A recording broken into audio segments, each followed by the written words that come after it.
kids all the time. But what was odd was that she ordered a 2-scoop cone, but when her kids asked for something too, she got all mad and said, neither of you scored a goal in your game today, so she refused to get them ice cream. I felt so bad having to ring up her order while watching her kids cry and beg. Even though she was polite to me, it's the saddest customer experience I've ever had. This woman is an actual cartoon villain. You sign your kids up for sports, and then when they don't perform like a professional grade athlete, you taunt them with ice cream? Who does that? Clearly, in this situation, there's only one solution.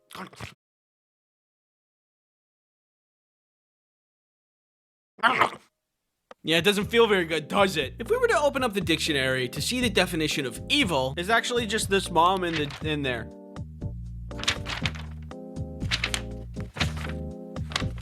This dictionary is crazy. I know the person telling this story is simply an employee with no corporate power, but if I was the manager of that store, I would have something to say. Actually, moms who punish their kids by going to ice cream stores and getting ice cream for themselves, except for but not their kids, but they bring their kids anyway so they can make them feel bad, they have to get their ice cream with spiders. It's just company policy. Sorry, it's company policy. There's nothing I can do. Have a nice day. Enjoy your spiders. For that, Mom, I have a book recommendation. It's called How to Be a Good Parent. And I think it has some profound insight. Some pretty good insight. Anyway, that mom sucks. I'm sorry you had to witness that. And I'm also sorry you have to witness this. Witness what? You're looking at me like that. What's happening? What's going on? This video is sponsored by Incogni. No, let me introduce to you a data broker. They follow you and collect your information and then turn around and sell it. Your address is 545. Hey. This is all for the purpose of profiting off of your data so ads can be served to you. Hey, you should buy some corn dogs. Hey, you should get stuffed. How did they know? Well, this is where Incogni comes in. There is a way to get data brokers to stop tracking you. But it is super convoluted and takes a lot of time and energy. You have to find the brokers that are taking your data, send removal requests, and then follow up with them to see if they're complying and take action if they aren't, which is a whole other thing. And then there might be new brokers that take their place. So you have to do it all over again. Well, Incogni takes care of all of that. Incogni data professionals will find, request, and track all of that on your behalf so that you can finally get the well-deserved rest that you need. I know I need some rest. I'm so tired. Click the link in the description to try Incogni today at www.incogni.com/ice cream sandwich. That's www.incogni.com/ice cream sandwich. Thanks Incogni for sponsoring this video. Herbal Assailant says, we had a UPS drop off in our store, so it wasn't uncommon for customers to need help bringing in heavy boxes. But one day, a customer creeped up to the door and pointed out one of my coworkers and motioned them to come outside. That's deeply concerning to me. A few minutes later, my coworker comes back in with a heavy box over his shoulder. Also, this box is like a cobbled together mess of different boxes and duct tape, and walks with the customer to the UPS desk. A few minutes pass and they both come back to the front of the store with the box and bring it back to the customer's car. Once my coworker's back inside, I ask him what that was all about. He says he can't ship his package for him. It was a deer, an entire dead deer, in an unrefrigerated box. Welcome to UPS Shipping 101. I am Professor. First lesson, what are you allowed to ship? Does the explosive go in the allowed or not allowed category? Not allowed category. Correct. Yes, good job. Does the mysterious unlabeled pathogen go in the allowed or not allowed category? Not allowed. That is correct. Does the dead unrefrigerated deer go into the allowed or not allowed category? Allowed. Nope, wrong. Bad. Surprisingly, there are reasons for people to ship deer. Taxidermy, meat processing, scientific stuff, but you do need to put it on ice and not in a warm box for several days. And for what I thought were obvious reasons, it just needs to be refrigerated. Hey, I got you some ice cream. Where is it? It's in the cabinet. It's your favorite flavor! Maybe it's a little presumptuous of me, but it feels obvious that you can't ship hazardous materials. Like if something is a hazard to someone's health, you wouldn't be allowed to ship it. Hi, I'm here to ship a package. Okay, and what are you shipping? It's uranium-235. It's what? Uranium-235. Uranium-235? Yeah.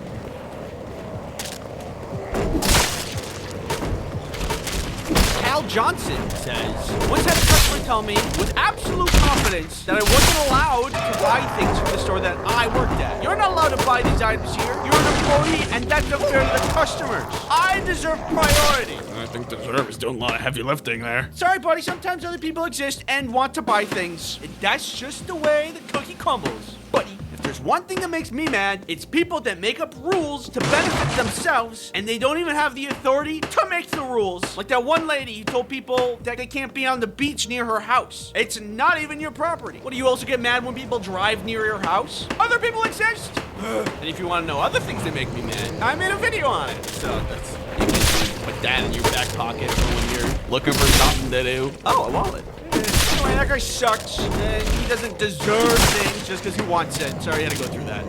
Ravage Fallout says, I worked at an amusement park for many, many years as a supervisor. The one that I remember most is being yelled at because her child that was very clearly not tall enough for the ride, and was fine with it, was not allowed on. She was full force screaming and yelling, too. This woman's mother even apologized to me. It baffles me that even today, some people don't understand that safety measures are implemented for your safety. I get it. It's a crazy concept. If the supervisor was like, yeah, I don't care about safety measures, go on through, then your kid might not make it to the end. It's crazy. Imagine you could get all the things you wanted in life screaming. What kind of world is this? One large popcorn, please. Okay, then your total comes to $20. Alright, I imagine screaming as a currency, it would be an interesting economy. Auction houses would be a lot different, I think. I think the moral of the story is, something. Thanks for watching. If you're looking for other things to watch, I have bad customers that I myself have encountered, and this other video that I mentioned earlier. Now, if you don't mind, I'm gonna go get myself a chocolate bar. Hello, sir. How may I... Find the lowest priced health plans at healthforcalifornia.com. Get a quote in 30 seconds. Find top carriers like Anthem, Kaiser, Blue Shield, and more. Lowest prices, simple process, healthforcalifornia.com. Look at me. Look at my eyes. Do I look like somebody who likes to work? Or do I look like somebody who likes to eat pizza like a cookie? Personally, I think it's kind of weird how much we're expected to work in high school. Like, you have to go and serve people McDoubles for 4 hours and then go home and solve for X. That's a lot of work. Does anybody else think that's crazy? Or am I crazy? I am crazy. I really did not want to get a job when I was growing up. I don't like to work. I just like the money. But if you want to go to the movie theater with your buddies, you gotta have the cash. One ticket, your total is $20. For my first job, I wanted to avoid the food service because I feared people would be a little bit more abrasive when it comes to their meals. You'll find rude customers anywhere, but I just feel like when food's involved, things get a little hairy. I don't want people yelling at me about onions. I don't care about onions. I ended up working somewhere that's not food, which I will show you through example.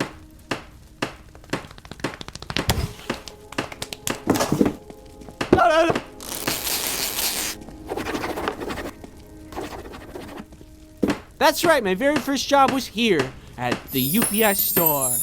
It was not really that great, just a regular job. Don't worry about that. When I turned the age of 16, my dad helped me network with the local UPS store and get me a job, which thank you, Dad, for helping me do that because at that age, I was not the proper candidate for being an employee. While working there, I met a lot of really nice people and a lot of really cool people, but when you work in retail, it's impossible to not meet some, how would I say this in a nice way? Outliers. So one time this woman and her daughter came into the store and they said they needed to ship something. When you ship something out of the UPS store, you gotta ask a bunch of questions like, where is it going? Is it going internationally? Do I need to be worried about what's in this box? Blah, blah, blah. So I'm going through these questions and entering information into the computer as I did with any customer. But apparently, that was a wrong thing to do because she unfolded her cane, which apparently just turned into a chair, sit down and says, this is gonna take a while. Excuse me? Why would you say that? You could say a million things to me. Why not compliment me? Why not say, wow, Andy, your eyes look beautiful today? She was shipping internationally, which means I had to do extra steps to make sure it gets there. So after a minute or so, she turns to me and says, you guys should really have the computers on our side of the desk so we can do it faster. Oh, I'm sorry. Do you know all the rules and regulations for shipping overseas? Do you know how this computer works? No. The worst part about rude customers is that you can't say anything despite if they're wrong or not. The customer is not always right, and the person who coined that famous phrase was very wrong, and probably it was also a customer. I think if you're mean to retail workers, they get to yell back at you. Or at the very least, you get to tell them that they're mean and make them leave. You're mean! I've only ever encountered these kinds of people at work, and I've never seen them in the wild. But if I did, and I didn't have to keep my mouth shut because I didn't work there, then I'd go right up to them and say, "You're mean!" Anyway. Then there was this other time when this guy tried to ship drugs. That day was particularly slow. Nobody was coming in, and it was just me and my coworker, Tony. Tony and I got along really well, because neither of us like to work. I want to go home. Me too. At one point, a guy comes in to buy just a single box. Simple, easy, he's in and out in a jiffy. But 5 minutes later, he comes back in, same box, but now something's packed up inside it. I saw the box and how he packed it, and he did the thing where he kind of folds the flaps on top of each other, which is a problem because then it just falls out if it's not taped. Can I get a description of what's in this box? It's private. I mean, we just need a general description, like, is it food, perishable? It's microchips. Okay. Microchips. Now, because the box wasn't properly taped, Tony came over and was gonna tape it up for me while I was helping him on the computer. But the guy stops Tony. I just need to retape the box really quick so it doesn't come out during shipment. The tape's free if that's what you're worried about. Okay. He timidly allows us to do that, which I don't really know what his end game was because we opened the box and there was weed. Sir, we can't ship this. I'm no expert on illegal trade of illicit goods, but I know a thing or two about shipping, and I know that drugs, you can't do that one. That's on the no-go zone. We opened the box because we needed to redo the flaps so we could tape it properly. So if he just came in with the box taped, we wouldn't have known what he was shipping. There's no x-ray machine at the UPS store to see what's inside the box. The only missing component here was tape. More than anything, the situation just was awkward. Okay. That's, sorry. I want to go home. Me too. Here's some advice. If you want to ship drugs, don't. Then there's this other time where this guy tried to overnight a misshapen magazine. This time I was working alone. It was a night shift. It's dark out. And this guy comes in holding a magazine. Hello, sir. I can help you at this register. Oh, he's just getting an envelope. Probably to ship that magazine. Is he packing it up back there? Is he trying to hide something from me? Weird.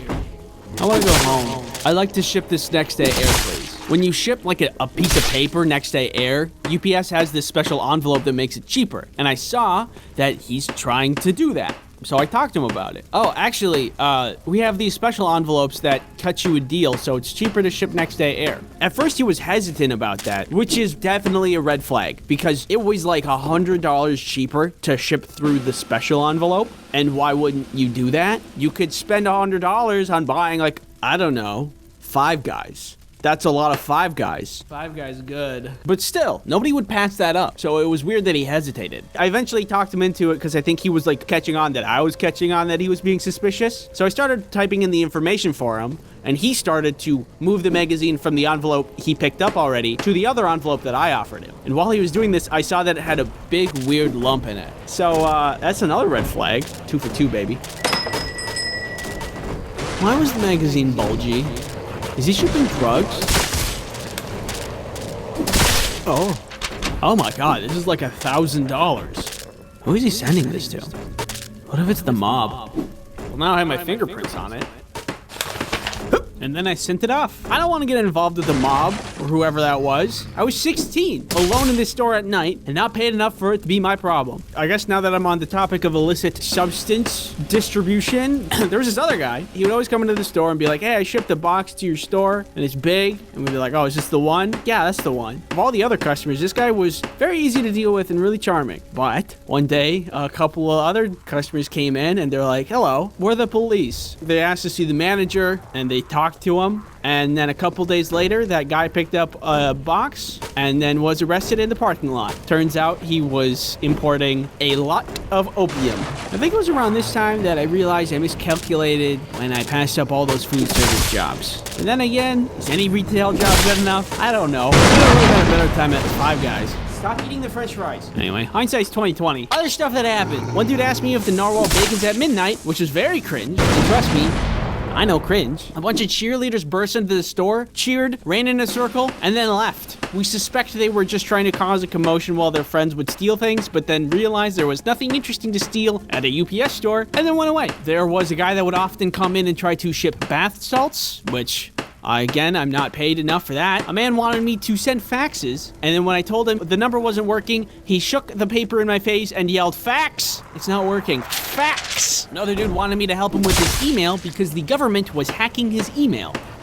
There's a guy that would come in a lot and tell us about word affirmation, but thought that it was literally magic and not just a self-motivator, and told us that the sounds in our voices works on the quantum level and would make things a reality. For example, like if you just said, "I have a juicy booty, I have a juicy booty, I have a juicy booty," then it would be true. There was always the classic handful of people that would knock on the door after we were closed and ask if we were open. Are you guys open? No. And that's all that I can think about. If you subscribe, I will throw this box, help me, into a volcano. Thank you, Villa, for helping me animate this video. And that's everything. Now I'm gonna play myself out.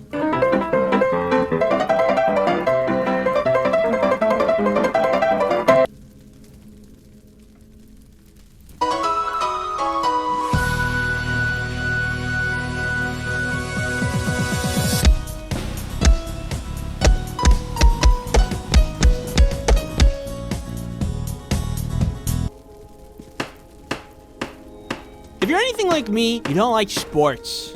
I go get the ball. You just threw it, you go get it. I feel like if I was better at sports, I'd like them more, but I am not good at sports. If you were to look at my history with sports, you will see that my performance, it is bad. Yo, Tex! I don't really like watching sports either, but I do understand there's a little crossover with what constitutes as a good time. Snacks, hanging with the boys, ball. I can see the appeal, it's just not my thing. For me, personally, I do other stuff for fun. Ice.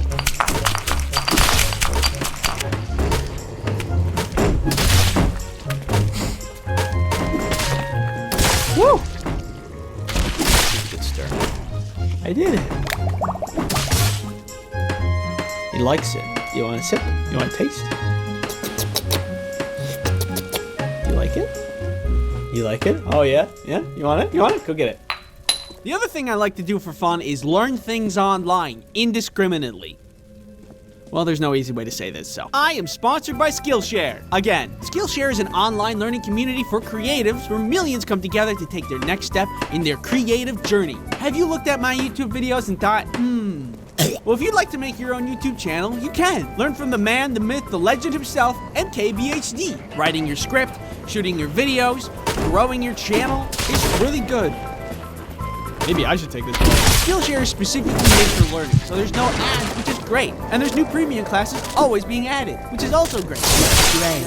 Skillshare costs less than $10 a month for an annual subscription. But if you'd like to try it for free, then there's a link in the description that will give you a free trial of premium membership for the first 1,000 people that click on it. Thank you, Skillshare, for sponsoring this video. Okay, so the first sport I ever went out for was basketball. Half court! My parents signed me up through the local YMCA, and every practice session was everybody just throwing basketballs at the hoop for like an hour, and I was really not good at it. In fact, the entire time I played basketball, I never made a single shot, except for one time. We were playing some game against a much better team who continuously scored on us. I hardly ever got the ball because everybody knew that I could not handle that. But in this game, I was in a really advantageous position, and someone tossed the ball to me, and there was my shot. Wide open, and I took it, and I made it. I was so happy for my first score, and then we lost the game.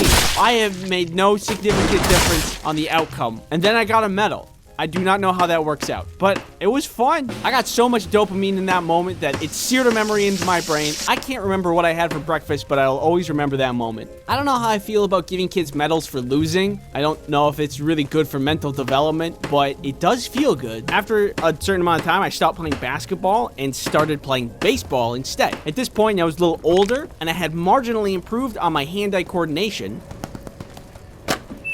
so I could take baseball a little bit more serious. And this time, I was on a team with my friends, which was awesome. It made playing the game way more fun. There was a snack bar at the place that we played games at, so we could always go and get like Big League Chew. And this is not interesting at all, but the nostalgia I get while looking at this product is palpable. It's potent.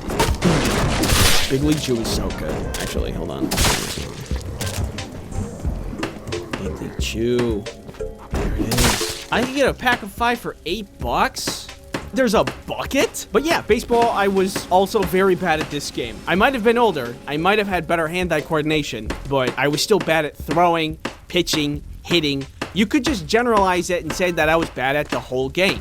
And you'd be right. I remember playing this one game where the ball landed right next to me. All I needed to do was pick up the ball and toss it. But while I was trying to pick it up, I wasn't looking at my hands. I was looking at the runner, just rounding the bases. And I kept missing while I was picking it up, so I was just looking at the dude taking all the bases while I was crouching over looking like a dumb idiot. And then I looked down and saw that I was missing it, picked it up and tossed it. But the runner got a home run by the time I threw it. Guess who was mad at me for that one? The whole team. If that doesn't sound that bad, trust me when I say it looked way worse if you watched it play out. Tough inning. I'm gonna go get some more Big League Chew. I'm out of the old chew. Alright, I was bad, and everybody knew it, including me. They even yelled at me to not throw the ball when I did because it usually meant someone was going to get another base, if not an entire home run, because I would just miss all of the time. Except for there was one time when I shut everybody up. We were playing a game, and we needed one more out to win. I was shortstop at the time, which is right here, and the ball was hit right to me. I picked it up, and everybody was telling me, don't throw it, just we'll get him out on the next hit. But I didn't listen. Instinct seeped into my brain. I was all animal. I got the out. The whole team was shocked, including myself. And it was the complete opposite of the basketball game because that throw won the game for us. I mean, it wasn't a really impressive throw, but when you take the worst player of the game and you get an out, it's a little bit cool. Everybody was freaking out, and everybody did that thing where they came up to me and they hit me in the head because they're like, good job. I don't get that in sports where they just hit you and spank you, but it is a form of endearment, so it felt very good to be congratulated. That was the coolest play in baseball that I've ever made, and I'll always remember it, because all my other memories of playing baseball were really embarrassing. So I guess I get why people like sports. It's exciting when things go good. It's just that things don't go good for me a lot when it comes to that. This is kind of irrelevant, but I was thinking about when I was playing baseball, and I remember this time that there was this kid that we were playing against who was pitching, and he had been hitting every person that went up to bat. And then I went up to bat, and I could see that he was really upset. And then he threw the ball and he hit me. And I was like, hey, I don't have to walk. He can pitch again. I didn't think that hurt at all. And then the ref was like, nope, you have to go. And I was like, okay. And I walked to first base. I saw them crying. I just felt really bad because I know what it's like to suck. I hope that kid's doing okay today. If by some random chance of luck that you're out there watching this right now, just know that you're not alone. It's okay to suck. I suck every day. And then, after a certain amount of time, baseball was done. And then I moved on to track and field, which was really fun because it's easy. You have to do one thing. Run. I like track and field because I considered myself at the time to be pretty quick. I am speed. I definitely wasn't the fastest, but I still prided myself on my ability to run. There's no missing the ball on the ground or throwing a ball at a hoop. It's just run. And that I could do. Nothing really interesting happened when I played track and field, just because it is very simple. Look at him run. Yeah, that one's fast. But it was one of the sports I did. There was one day that I became really dehydrated that all I could see was white. Hey, did you see any blood on you guys? But that's less about the sport, more about me being dehydrated.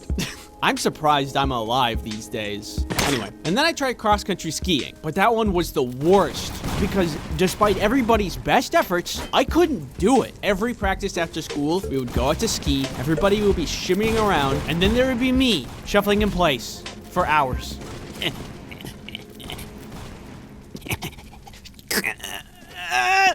You got this, Andy. Yes, thank you.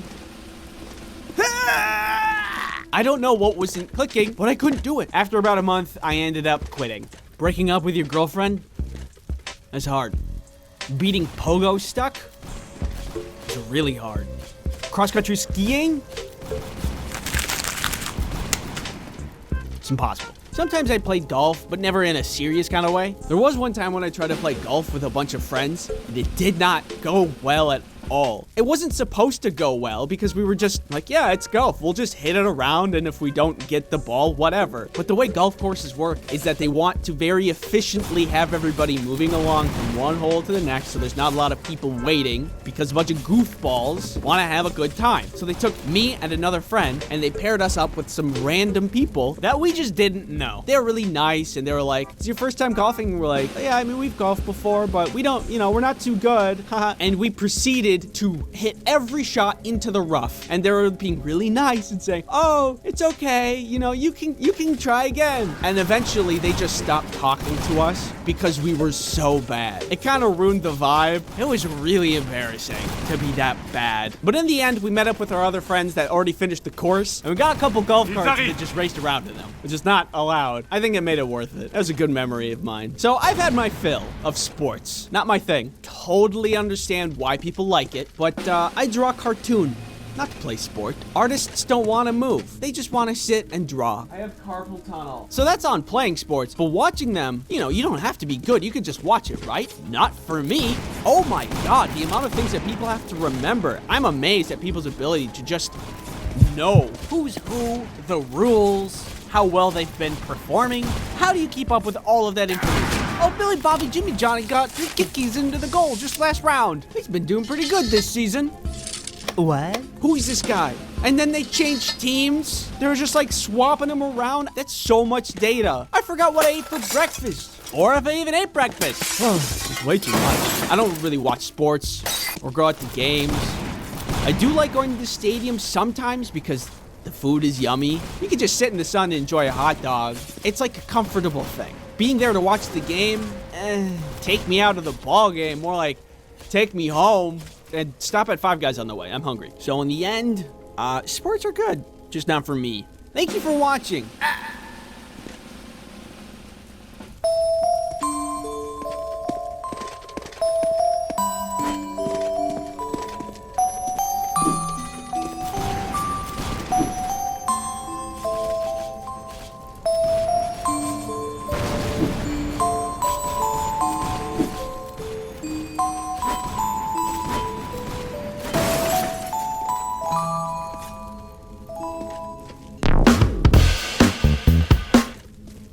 Well, Bob, the weather is beautiful out here as we wait to see the main event. That's right, Sean. The birds are chirping, the sun is shining, and we're ready to see some awesome skateboarding tricks. Let's move over to our first competitor. Ooh, let's see if he can recover.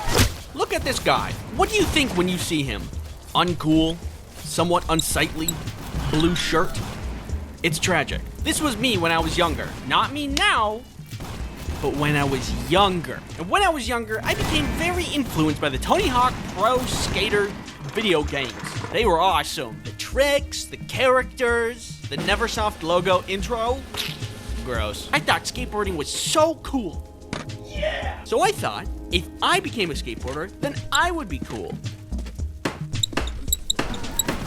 I mean, what could go wrong? Just get a skateboard, sign up for some classes, then cool. It's easy. Oh, and plus, my parents were willing to do anything to get me out of the house, so they agreed. On the first day of class, the instructor gathered all the kids around to set expectations. He talked about the simplest trick that we would be starting with, which was the ollie. He explained how to do the ollie and how to approach the trick. And then he said to not expect to get it right away because it took him a year to get it down. A year? I want to learn how to do the cool video game thing, not put an actual effort into a craft or skill over a long period of time. I have respect for people who put effort into their craft, but it takes me forever to learn things. It took me 3 semesters of taking Algebra 1 to finally not fail it. So learning how to do an ollie is gonna take like... So I think this is gonna take too long. I don't want to learn the jump move. I'm not gonna spend my time learning the jump move. I'm gonna go learn by myself. What's wrong with a little initiative, right? So I get up on a quarter pipe and I set up to drop in. I got the wind knocked out of me and then quit skateboarding. It may not be a noble thing to quit at the very first sign of effort or pain, but I think about it, and if I did continue to skateboard, I most certainly would have come out with way more brain damage than I already do, so probably for the best. Hey, buddy! What do you think about dodgeball? Well, I think that... This video is sponsored by NordVPN. NordVPN is a virtual private network that keeps you safe online. There's many things these days, like the internet. The internet is full of people wanting to know what you're doing without your consent. What you doing? Go away. Ooh. But with NordVPN, you can block those pesky trackers. Oh, guys, stop! In addition to this, you can protect yourself from malicious ads or nasty malware. But not from me. I'm immune. Nuh-uh. Protecting yourself online is all well and good, but what about your other devices? Well, NordVPN's got you covered there, because you can put on... What? Use promo code Ice Cream Sandwich to get NordVPN's 2-year plan plus 4 additional months for free. It's risk-free with Nord's 30-day money-back guarantee. Thanks NordVPN for sponsoring this video. I love dodgeball because mostly it's just easy fun that anybody can enjoy. Like that guy over there. You don't have to be good at all to play and have a good time. And I am certainly not good, except for one time I was untouchable. It was during a college dodgeball tournament. My friends and I signed up for fun, but unfortunately, the first team that we were paired up with was really good. They were like the best dodgeball players I have ever seen. They had a team organization and were really strong to boot. They were throwing balls like cannons, and we hardly stood a chance. So the games were best of 5, and we had already lost 2 games at this point. And on the 3rd game, I ended up being the last man standing. If we lost this, we were done. It becomes clear at this point that this isn't for fun. I need to win and also survive. When they saw I was the last man standing, they signaled to each other some kind of play. Like they had formation? I didn't know you could do that. What is he doing? 2 of them started winding up, and one of them was going down the center. I know exactly what was happening. It was some kind of cage maneuver. Avoiding the 2 balls on either side of me will draw me towards the center, which lines me up to be hit. Not on my watch.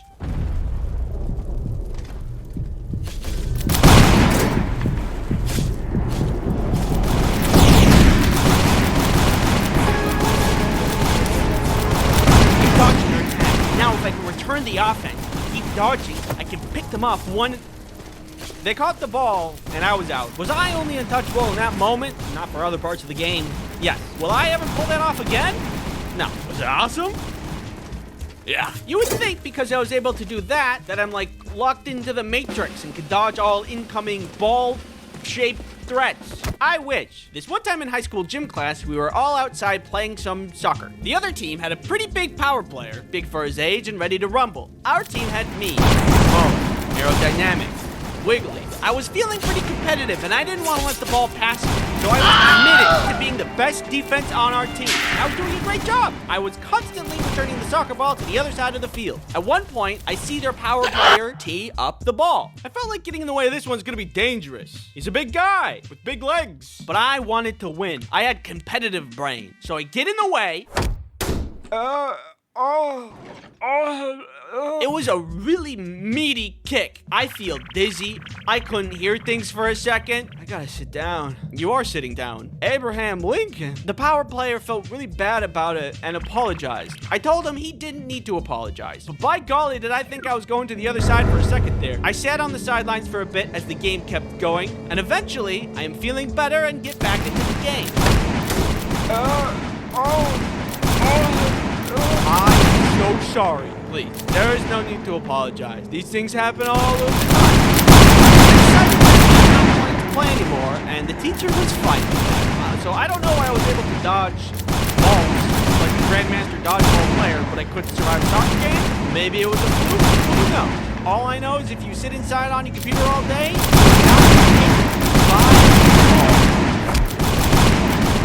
uh-oh. Thanks for watching. Go long. Farther! Farther! Yeah, keep going!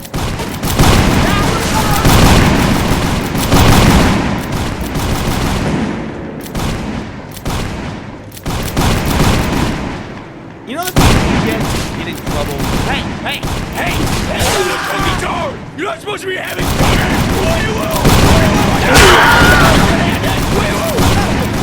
Or the feeling of when you get in trouble, you didn't do anything wrong. All that shame, all that rage. Intense. I got in trouble for that. Absolutely not my fault. I've experienced injustice. However, I've learned from these experiences. And one time, I was in recess. Recess was wrapping up. All of us students were lining up to go eat.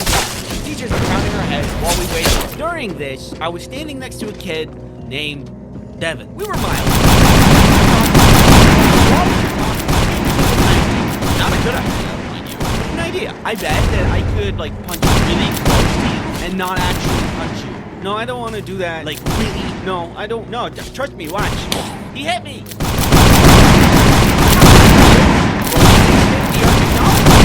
The precise 3D depiction of the event.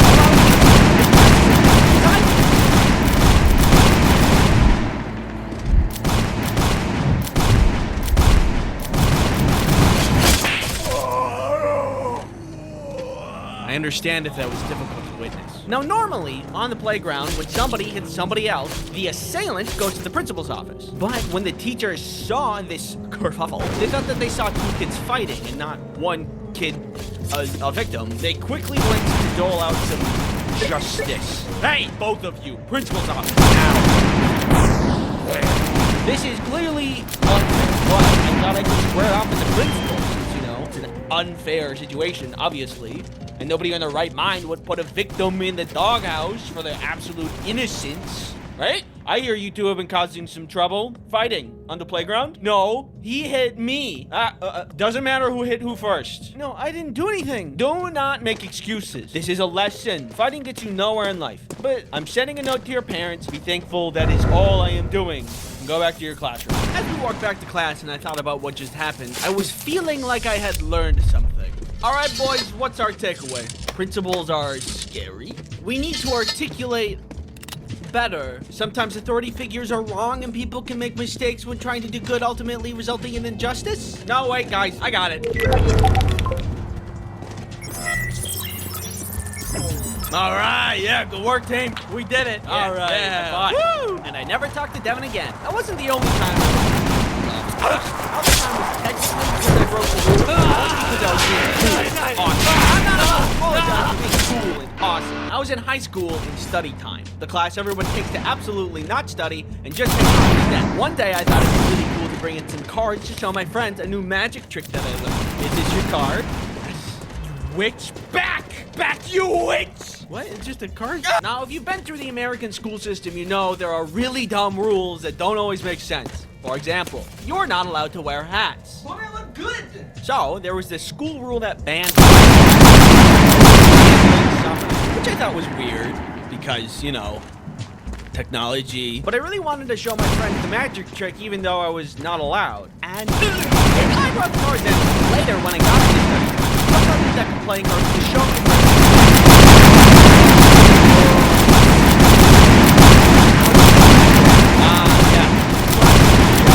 But a magician never reveals stuff.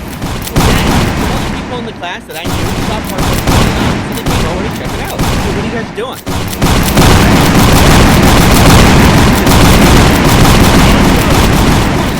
So I did the trick again. Is your card? Oh, yeah. Then the class supervisor noticed people having fun. How terrible. Supposed to be playing cards. You know that, right? Well, yeah, but we aren't playing games. We're just, yeah, okay, principal's office. What? Why? You talked back to me. Pack your stuff and go. So I went down to the principal's office with a lot of shame and bitterness. Why did he have to scold me in front of everyone? Talking back. We were having fun, not gambling. The rule doesn't even make sense. People were having a good time. Hey, I hear you were playing cards in class? Then all the emotions kind of spilled out.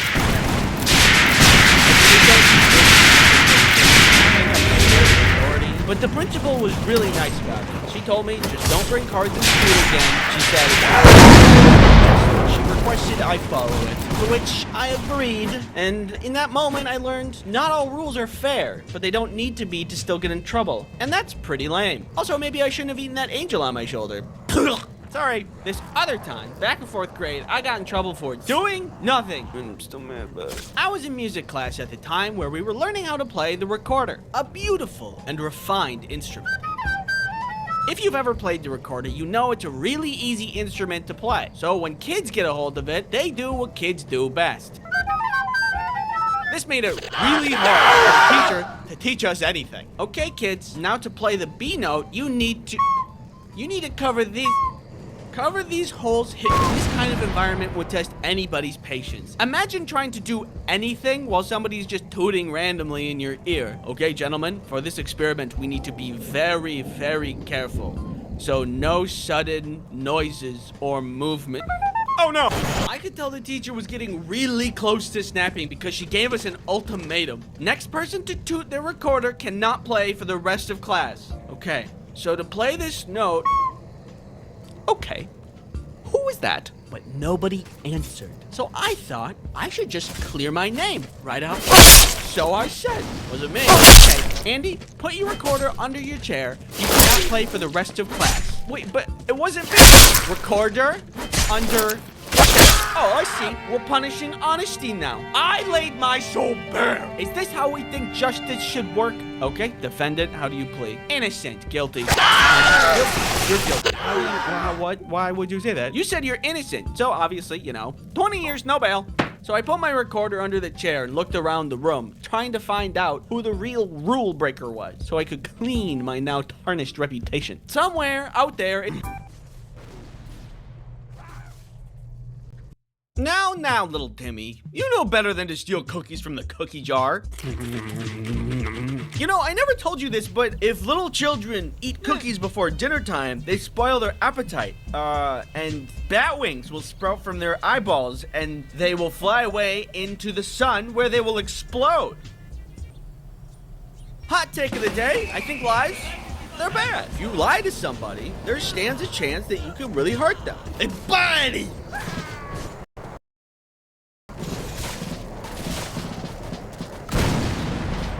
There stands a chance that you could really hurt them. Hey, buddy! Go over there. Don't worry, it's safe. Why would you do this? But sometimes kids can be unruly. I'm not a parent, so I don't know what's considered good parenting and bad parenting. Sometimes as kids, even me, we were lied to. And I think about that. At least for the lies that I was told when I was a kid, I think most of them are fair, but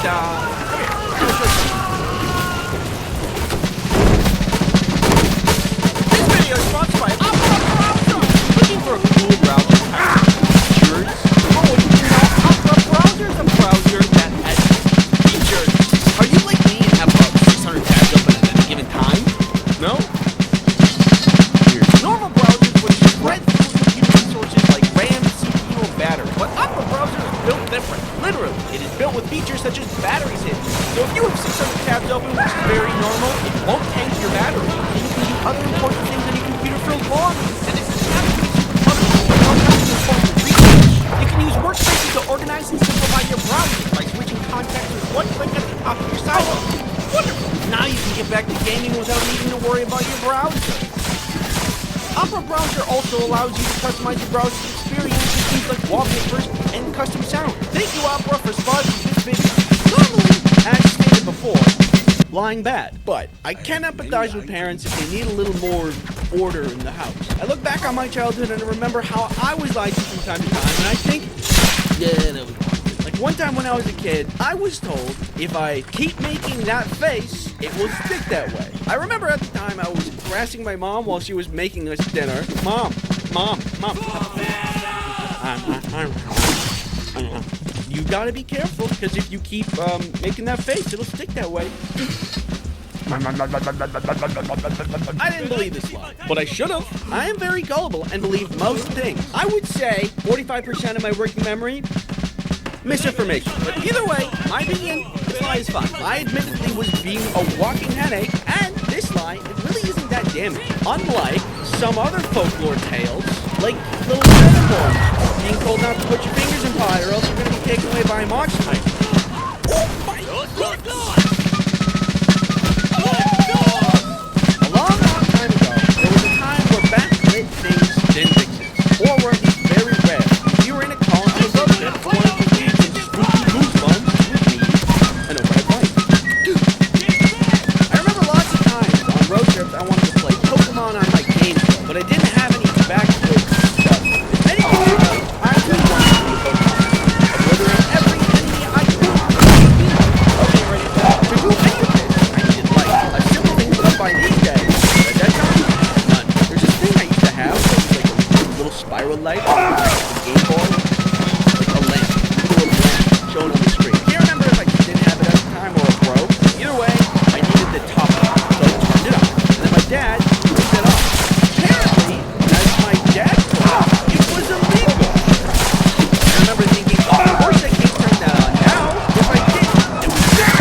And then my dad would release the jet. And then I would have to drive. And we all know how that would feel. I'm a Pokemon master, not a NASCAR. I didn't have a job, so how am I supposed to post bail? My only option was to wait. Look out the window. And little guys running around, dodging all the stuff that we're driving past. As you may expect, if you look at the law, there's nothing in here about inner car lights on at night being illegal. The cat only said this because it was simply hard to see at night. Which is honestly fair. Even though I was fighting the biggest criminal organization in the history of mankind, I do know now it's harder to see when the inner lights are on. I didn't understand at the time how important visibility was. However, I would learn how very vital it was years later in my own.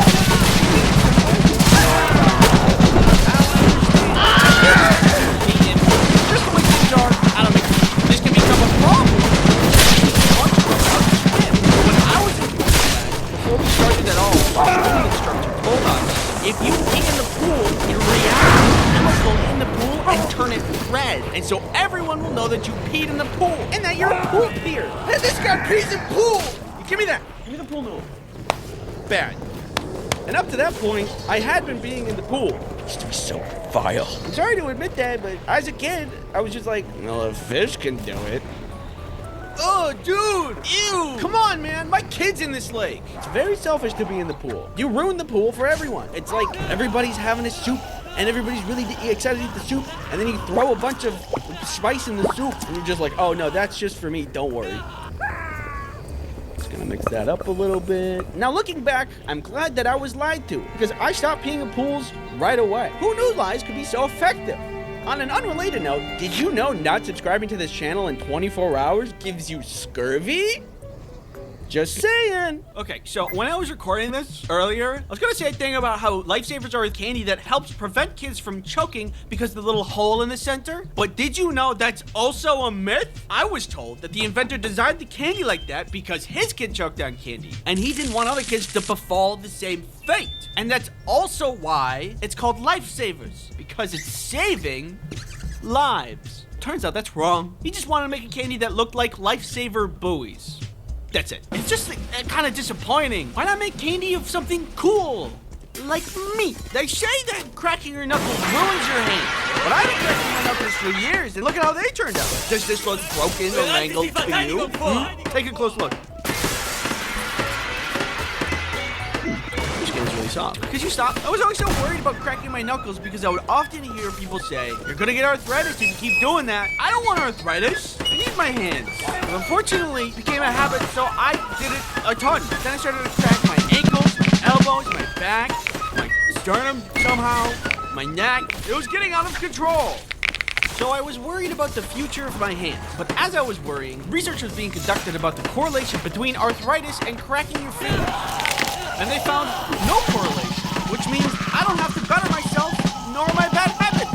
Yay! I think what was really going on here is maybe parents thought it was really nasty whenever their kids cracked their knuckles, which is fair, pretty gross, and then just told them they need to stop because of health reasons. But also, if you think about it, it just kind of makes sense. It doesn't seem like a healthy thing to do. Maybe one day my fingers will just fall off. Only time will tell. Anyway, lies are bad. But when I look back on it, maybe not all lies were bad. And maybe it was just people trying to guide me along a better path in life, which is kind of sweet. don't forget to lie to everyone. Okay, bye. I do not like to die. Not a fan. In fact, I love not dying. As you may be able to tell from my beautiful, youthful, lifelike state. But that isn't to say that I haven't had my moments of close calls. One time when I was in college, I was trying to plug something into the outlet under my table. I didn't want to fully get out of my chair and get on my hands and knees just to plug something in. So I just tried to reach the outlet and plug it in without looking. I know, don't need to say anything, but I kept missing the plug that I wasn't looking at. So I used my fingers to try to find the outlet and then guide the plug towards the outlet. And I was just thinking that I would take my finger away before I got too close, but I shocked myself with an actual outlet in real life. This is something I did, and I live, and I'm thankful for that, but I am self-aware enough to say that is not my brightest moment. That could have been it for me. I never imagined myself going out that way, I'm gonna be honest. I always thought when I die, it would be cool, probably impressive somehow. Like sacrificing myself to save Earth from an asteroid. This is for you, Earth. Yeah, he blew up the wrong one. But it turns out I'm highly likely to die in a fork-in-outlet-related death, which is kind of disappointing, but also pretty in character of me. Outlet? He's dying from touching an outlet? Yeah. Yes. Alright, come on. I guess I'm not really upset that this is the way that I am. I'm just thankful I've walked away from most things unscathed. Or at least moderately scathed. Sometimes things are just an accident, though. Like this one time involving a microwave. This video is sponsored by NordVPN. You're someone that's on the internet. How did you know? Wait, seriously? On the internet, there are bad things, such as people who want your data. Well, you can use NordVPN to protect yourself while you're online. Also, NordVPN is multifunctional, so you can use it as an ad blocker. This is all well and good, but what good is any of this if you can't use it on multiple devices? Well, thankfully, you can install NordVPN on all of your devices. Use promo code IceCreamSandwich to get NordVPN's 2-year plan plus 4 extra months for free. Dude, sorry. It's risk-free with Nord's 30-day money-back guarantee. Thank you, NordVPN, for sponsoring this video. So, the microwave event. It was just some random night that I was at home, and I wanted some candy. But my parents are crazy and like to freeze their candy. Like, if you wanted a Three Musketeers, it would be in the freezer. You know the delicious candy bar, known for its fluffy and chocolatey center? Well, yeah, they like that solid. And I can't stand frozen candy, so I wanted to melt it. And thankfully, we have technology at our disposal. I intelligently thought to myself, microwave make candy warm. Candy go in microwave. This was at the time when I was a lot shorter, so I got a stool to access the microwave easy. I put the candy in the microwave and pressed start. But the candy was still in the wrapper. And the wrapper was some kind of foil or metallic, so plasma, of all things, started working in the microwave. Oh my god! I freak out and I lean on the shelf of the microwave seesaw as I use my other arm to turn it off. But the shelf holds it down or something, so the microwave tilts onto me, which I think is the catch. I am holding a bomb! Mother! Assistance! Thankfully, my dad runs over and pulls the plug and saves the day. Thanks, Dad. The candy was ruined, though, obviously, so I just didn't have any candy that night.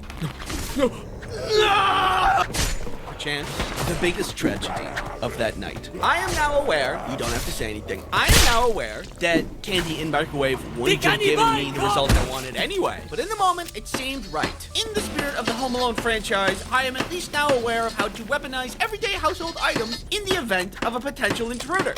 Herr, ihr seid diese Unholde haben euch über. Bereitet die Verteidigung vor! Yeah, come here. Stand over there. No, wait, where are you going? There was this one Valentine's Day I was setting up for a lovely and romantic dinner for Kelly and I. I was in my dorm room at the time, and I did the best that I could with what I had. Cardboard tablecloth, nice plate, fancy glassware, candles. But what's a romantic dinner without flowers? It's a cliche, sure, but it's a staple. And staples are important. except for the store's staples, which I'm surprised is still in business. Either way, this was back during college, and it was a small college town that I was in, and there was only one floral shop that I was aware of.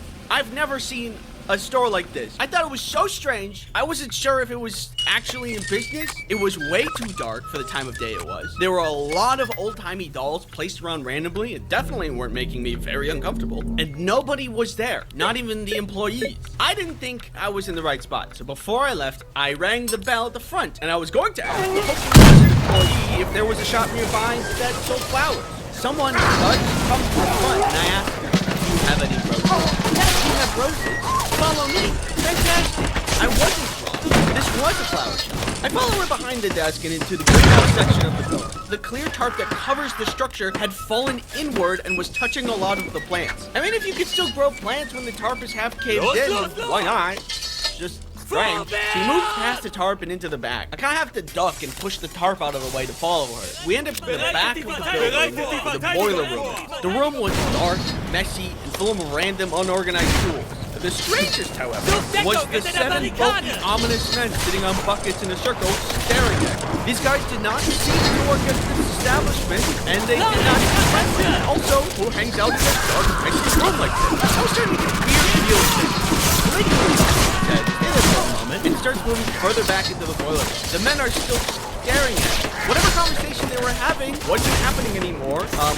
Because of my presence, I assume. She comes back with this bucket with just a bunch of roses in it. Man, what's with this place in buckets? And then she tells me they are $30 each. $30 per rose? What kind of scam is this place? $30. I suddenly am very aware of the situation that I'm in. Why am I in the back of a flower shop in a dark room? Why didn't they bring the flowers to me in the front? Why are all these men silently staring at me? Why are the roses $30? I think this is a drug trade and I just interrupted the meeting. I am in the least safe place to be right now. And I can just not buy a rose.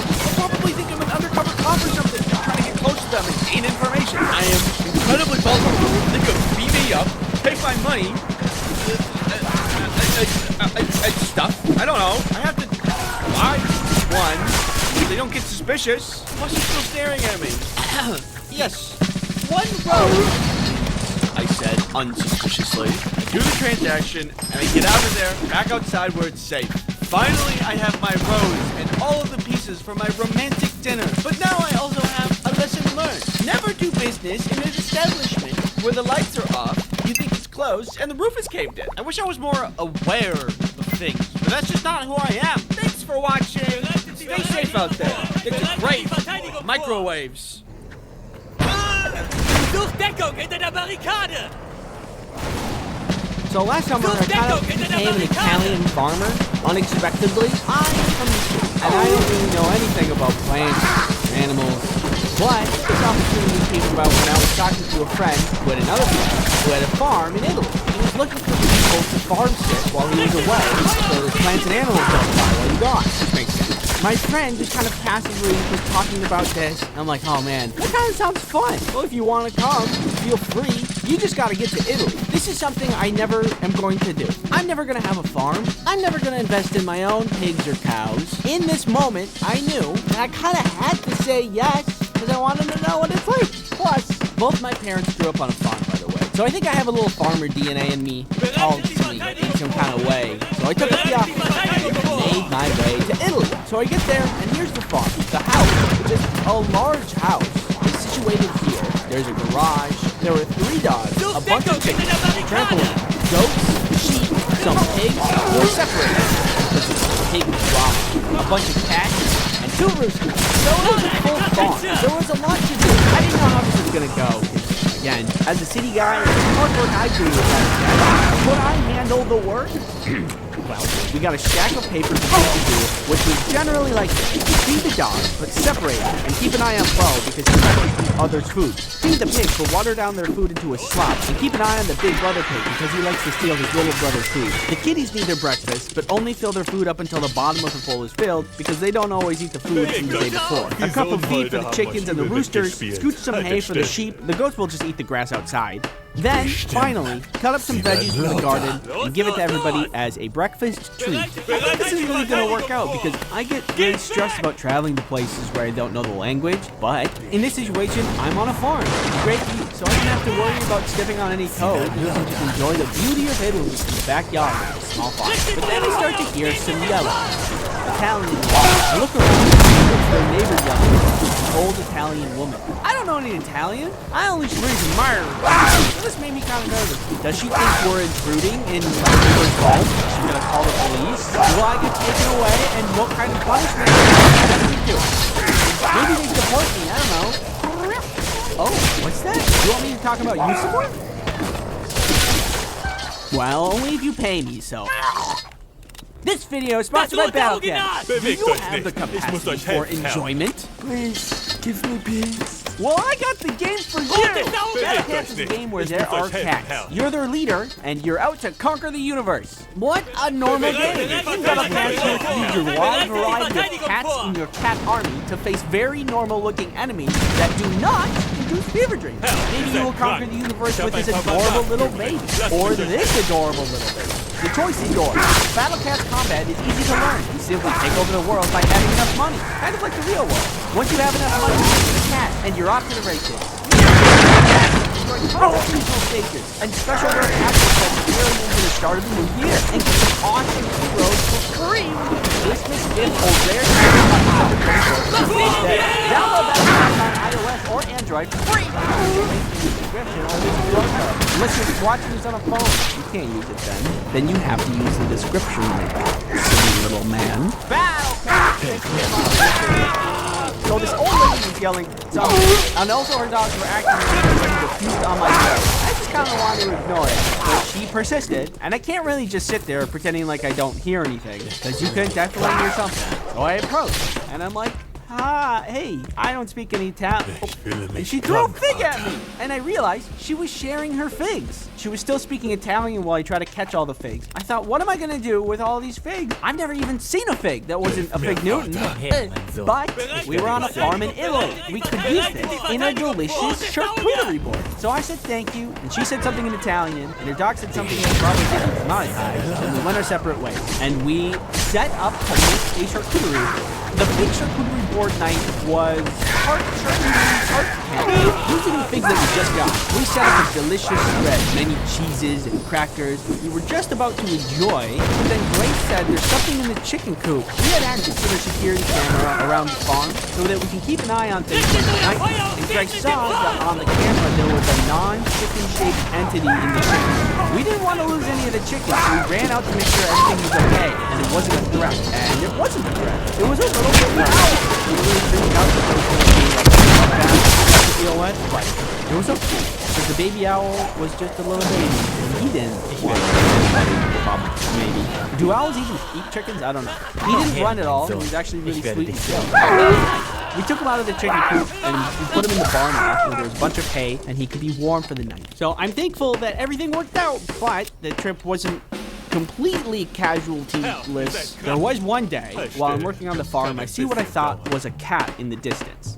It's kind of a weird-looking cat. This, I would later learn, was not a cat and was the cause of some actual chicken loss. When the night comes around, there's another checklist that we have to go through, and one of the tasks is counting the chickens. We counted the chickens, and there were not enough chickens. We looked for the chicken, and we could not find the chicken.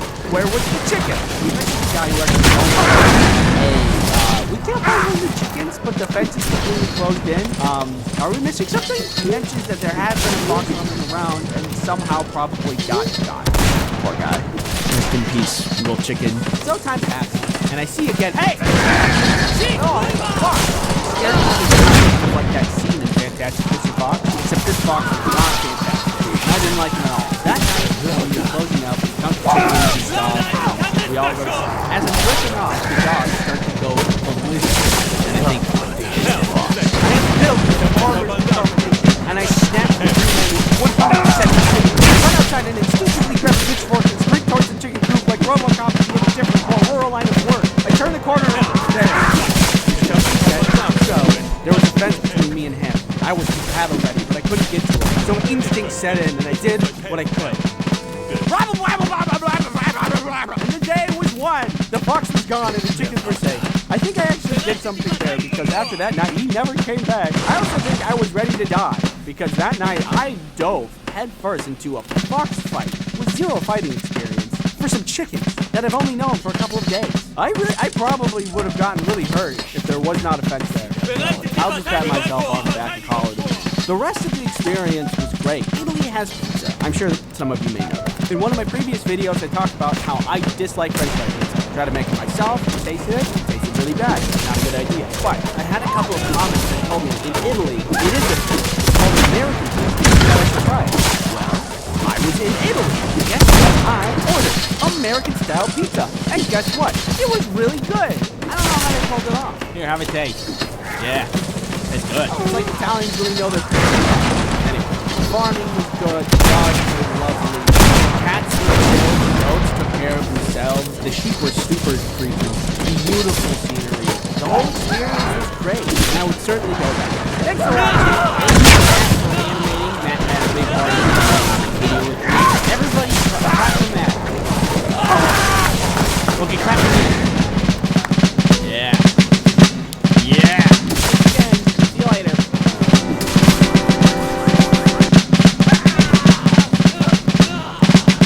I don't like guts or gore, which has made me very opposed to dissecting animals, specifically in science class. I had a junior high school science class where we had to learn science stuff, which is generally how junior high school science classes go. One of these classes, we had to dissect a frog and learn what's inside. Very gross.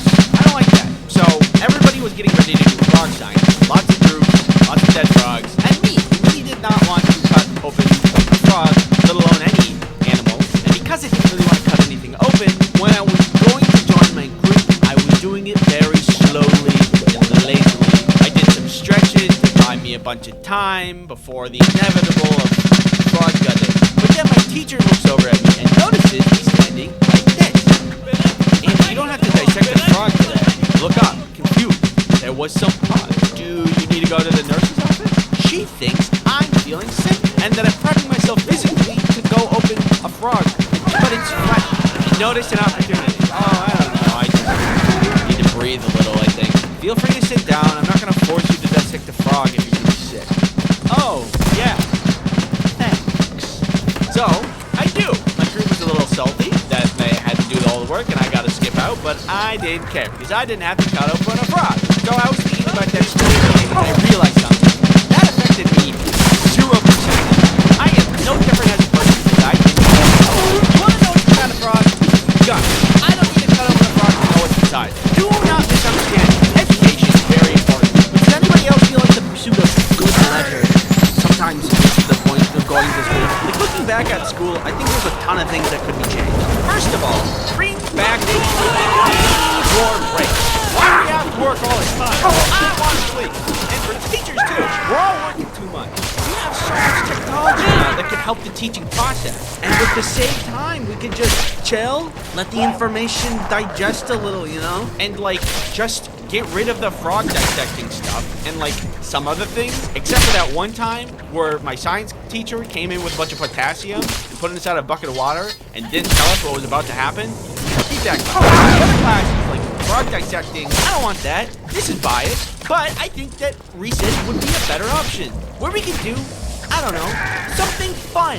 There's also this money class in junior high school where we had to start a business. But I must ask first, do you know how to protect yourself from this? Yeah! Clearly not. But do you know how to protect yourself online? Let me tell you about NordVPN. NordVPN is a virtual private network service that helps you protect yourself online. That was because you didn't use NordVPN. That's on you. NordVPN can help you stop that intrusive tracking. This boomerang represents NordVPN. You have to give it a second. NordVPN also helps you block malware so you can protect your computer. NordVPN saved my marriage. You can use NordVPN on multiple devices to help protect your loved ones as well. Use promo code Ice Cream Sandwich to get NordVPN's 2-year plan plus 4 extra months free. It's risk-free with Nord's 30-day money-back guarantee. Thank you, NordVPN, for sponsoring this video. I had a class once where the class was split into 3 separate groups and tasked with making something And it was actually super fun. One group decided on making t-shirts, another group decided on making special pens with a bunch of frillies on it, and our group decided to make magnets. We had some people to promote and sell, some people manufacture the magnets, and I designed and they're really old now, but this is what they look like. We were tasked with calculating costs, and we had to aim to make a profit on our product. The t-shirt team did the worst, the pens did second best, and we did the best. We made somewhere north of like $100.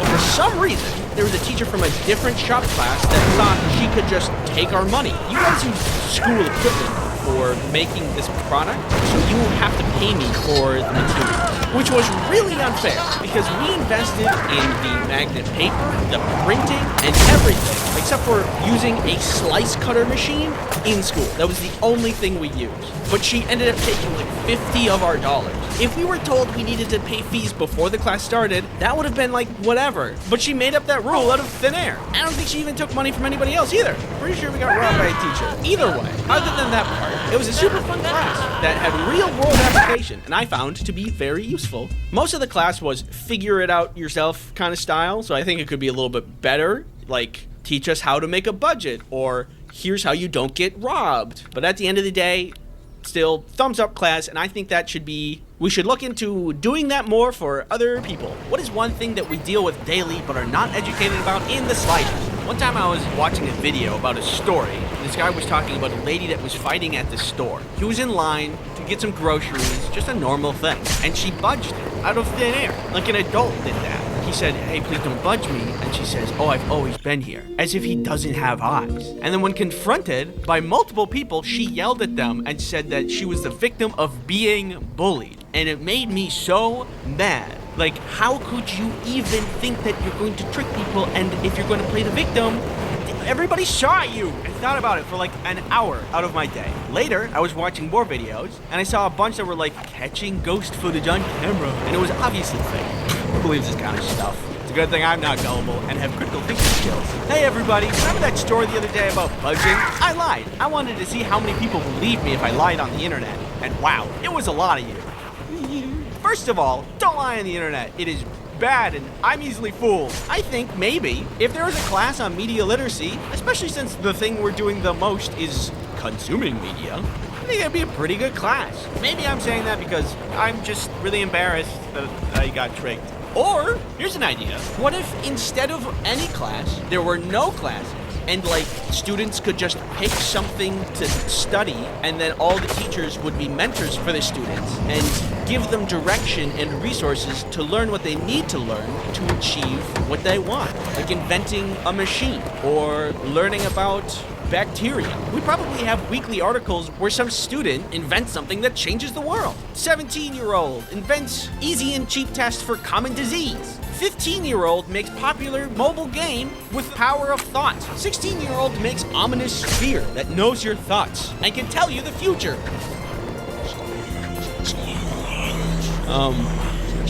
Are these good ideas? I have no idea. Did I share them on the internet? Yeah, what are you gonna do about it? Thanks for watching. If you have an idea for a class that should be in school,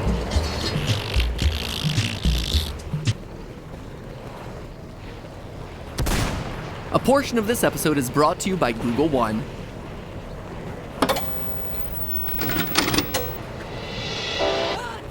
This episode is brought to you by the Ridge.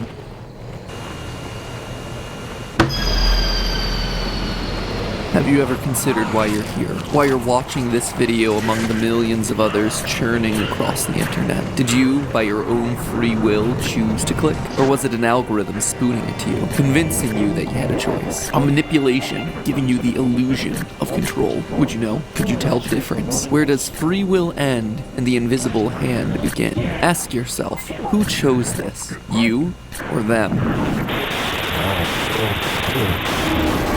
Like if it Asking for like thumbs up if you. Hello, Internet! Welcome to Film Theory, the show where today it's time to make OWO the commenter into OWO the commented on. Hi, yes, hello, head editor Dan here. As you could tell, Matt doesn't know how to say "oh whoa." So on behalf of Matt and all of Team Theorist, I apologize for Matt's dadness. Okay, back to the theory. Now, for anyone who's taken a look down in the comments section of our videos over the last couple months, chances are you already know just how often you can find the account OWO. Heck, they've been commenting on a bunch of game theory videos starting back on April 17th this year, at least as far as I can tell, and that's great. Thank you, OWO. In fact, thank you to everyone down there who comments each and every week. I know it's kind of a thing that YouTubers don't like reading their comments, and yeah, I went through that phase too, where it was kind of a scary place to be, but now, I don't know, things have changed for me. Maybe I'm just more confident now, maybe it's that the comments have gotten nicer, but overall, it's just really great getting to see what your thoughts are. In fact, some of our best episode suggestions these days come from the comments, and I've been trying to make more theories with you commenters in mind, like over on Food Theory, where we're testing out your burger recipes supplied to us via the Reddit and the comments. So if you ever want to say anything, long or short, smart or dumb, whatever, just drop us a line down there. We do read them. And to the theorist out there typing an ironic comment about how you doubt I'll read yours, I have read it. Your username is very funny. Thank you very much. But OWO was a commenter who caught my attention, not just because they have highly liked comments on a lot of our videos, but because they aren't just commenting on our videos. OWO seems to be everywhere. You can find them having top comments on videos from Markiplier, DanTDM, Technoblade, tons of others, video after video, and they don't stop there. We found OWO had left comments on channels with just 8 subs, Starlight Shiner, who made a fun little video to let us know that OWO is a friend. At first, I thought the account must just be a bot spamming the comment section of popular YouTube videos for attention, but the content of their comments suggests that they're actually watching the videos, not just pulling from the titles and descriptions, something a bot just wouldn't be capable of. So it's a person who comments a lot on YouTube. What's the big deal? Why am I dedicating a full video, let alone a full theory video, to one random commenter in the sea of millions of YouTube viewers out there? Well, it's because OWO isn't everything they seem to be. They're not just a funny and omnipresent commenter across the platform. Go to their channel and you immediately discover something much more sinister going on. Hidden in their content is an ARG that involves a mysterious government agency, glitchy tapes with hidden messages, something dark that lurks in the shadows, and a not-so-subtle message from the channel's creator that all these videos connect to something much, much larger. OWO is the sort of mystery most of you in the comment section have overlooked because it's hiding in the best place among you, in plain sight amidst a sea of other anonymous commenters. So today we're gonna start to crack open what that mystery seems to be and reveal to you the entity that you've unknowingly been sharing the comment section with this entire time. Let's start where my journey began, the OWO channel itself. As I mentioned before, what initially set me down this path was seeing OWO appear in video after video after video on our channel, top comment after top comment. At a certain point I was like, hey, gotta go check this person out. And immediately I was taken aback. 188,000 total subscribers with only 3 videos? Now I'm intrigued. I mean, that is fantastic performance, which means that those videos must be pretty darn good, right? Well, what hid in that 4 minutes and 32 seconds of content was not what I expected. The first video, Soon, is pretty basic, acting as our introduction to the series and OWO the character. We're presented with an explicit warning about OWO, claiming that they haunt, quote, the comment section all over the platform, and if we see them, don't encounter it as it's absolutely everywhere. The camera zooms out from a stock 1970s TV and we cut to a view from behind it, as a door opens and OWO walks in. He turns the TV off and rests his head against it like he's exhausted, looks up and notices a camera with a note that reads as follows: Dear OWO, please, for the sake of your family, please upload a video. Like, it has been 100 years. Just back to us, please. Sincerely, some Pete. Just before the video ends, we see a flash of the word soon. Now, this at first seems like it would just be a simple subscriber update style video, a creator teasing to the audience that an upload is coming in the near future, but there's actually a lot of information that we can immediately pull from this. First, the warning at the beginning calls OWO an it, giving us the sense that this isn't a person, or at least not a person in the traditional sense. Secondly, the note says, for the sake of your family, which means that OWO has been separated from its loved ones in some way, and maybe they're looking for a sign that OWO is safe. Maybe OWO has been captured, or maybe is in hiding in some way. The next reference to 100 years also tells us that wherever OWO is, they've been gone for a long time. And lastly, we can narrow down when the video was recorded based on the model of the camera, a Canon EOS 1500D. This camera was unveiled on February 25th, 2018, so the video must have been recorded sometime after that date. The second video, Cookie, released 5 months later, again starts with a warning. Warning, the following animation you're about to watch contains disturbing images images not suitable for the viewer. This footage is heavily protected by the agency as it's used for information purposes only. Viewer discretion advised. After some flashing, which some have guessed is Morse code, but when we tested didn't seem to spell anything, we get more glitchy text and learn that this is file number 2, titled Beginning. Smaller text at the bottom reads Privacy Act of 1974. If you look carefully, you can see OWO's silhouette flash behind the glitchy text in this moment. So all of this seems to support those clues from the first video. The references to a mysterious agency, the Privacy Act, the explicit warnings put in front of the video. It seems like these are videos that are government owned, that OWO may have been captured by some secret agency where it's been imprisoned for a long time, maybe as the subject of some tests. And now the videos are being released to the public. If we keep watching, we start to get some answers. During the video, OWO claims that someone is looking for them. I can't introduce myself yet because they're looking for me. Which means that the video was released before OWO was captured. And they can't tell us who they are, but give us a symbol to remember their presence. What could it be? Some creepy SCP logo? Satanic imagery? A coded maze? Nope, OWO gives us a cookie, saying that when everything of this, I'm still around,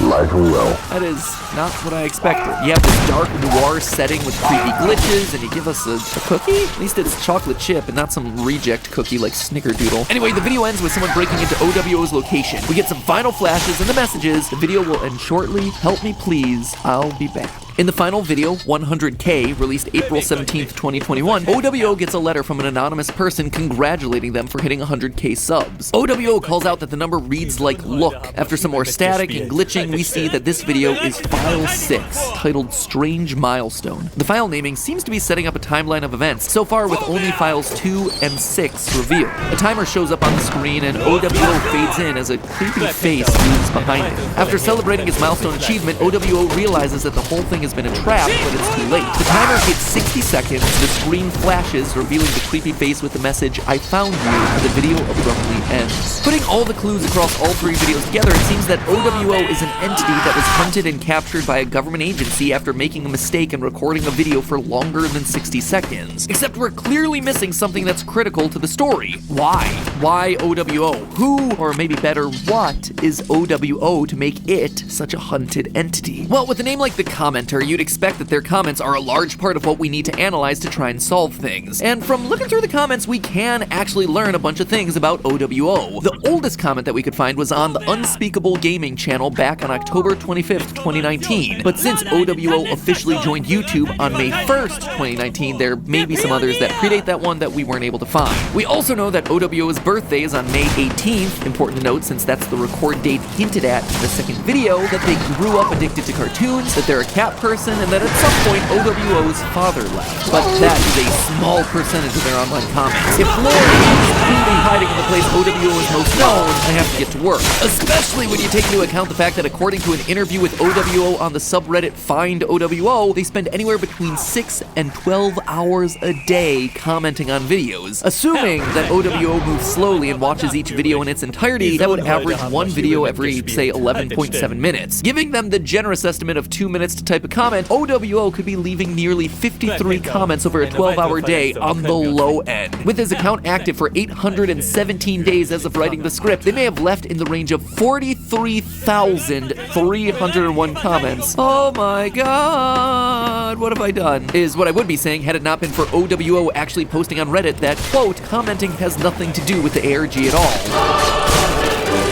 Also apparently applies to OWO's second channel as well, Dark Revolution, which is, quote again, just a channel to post fun content in. It has no relation to anything with the ARG, which means I don't have to go through 40,000 comments or an additional channel's worth of videos to solve this thing. Looks like Christmas came early for old MatPat this year. So with no other videos, our last source of information is from OWO's community section. There are 9 total posts here. Some are OWO seemingly messing around, but there are also 2 previews of videos coming down the road with hints to the ARG. They both have one thing in common, the reappearance of that creepy face. In one, the face is inside a TV behind a silhouetted man in a suit, possibly hinting that the creepy face is behind the government who's controlling what we see. The second has the creepy face on a billboard behind the word message, which again could be taken as the creepy face literally being in control over the media, or the imagery that we see in the world around us. So, okay, OWO seems to be being hunted and tested on by a government agency that can seemingly control the media. So again, why What is OWO and why does it matter?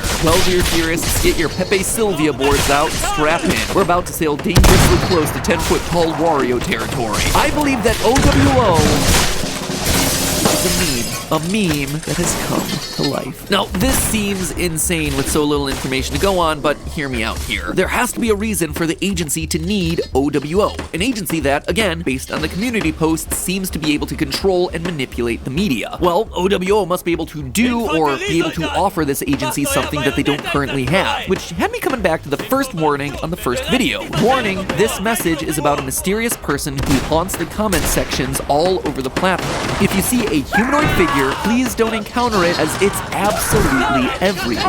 Well, what relates to the media spreads like a virus and can change what people think memes. In fact, when the word and concept of a meme was first proposed back in 1976, it was literally compared to a parasite for the brain. To quote from evolutionary biologist Richard Dawkins in his book The Selfish Gene from 1976, quote, "When you plant a fertile meme in the mind, you literally parasitize my brain, turning it into a vehicle for the meme's propagation, in just the way that a virus might parasitize the genetic mechanism of a host cell." What if OWO the commenter is the original concept of a meme, come to life and embodied in one single humanoid entity? If the agency knows that OWO is some kind of ultimate meme, then trying to limit OWO's power by warning people to avoid contact with it makes absolute sense. I mean, across the last few presidential elections, we've seen the power that memes can wield. So to a government, they could be seen as a threat. Capturing OWO suddenly makes sense, as the ability to control an entity with the potential to influence human behavior and cultural evolution would give them incredible levels of power, or they could just keep that power from others. OWO's very first action in this series is to rest his head against a television intended to be from the 1970s, the same decade that Dawkins published The Selfish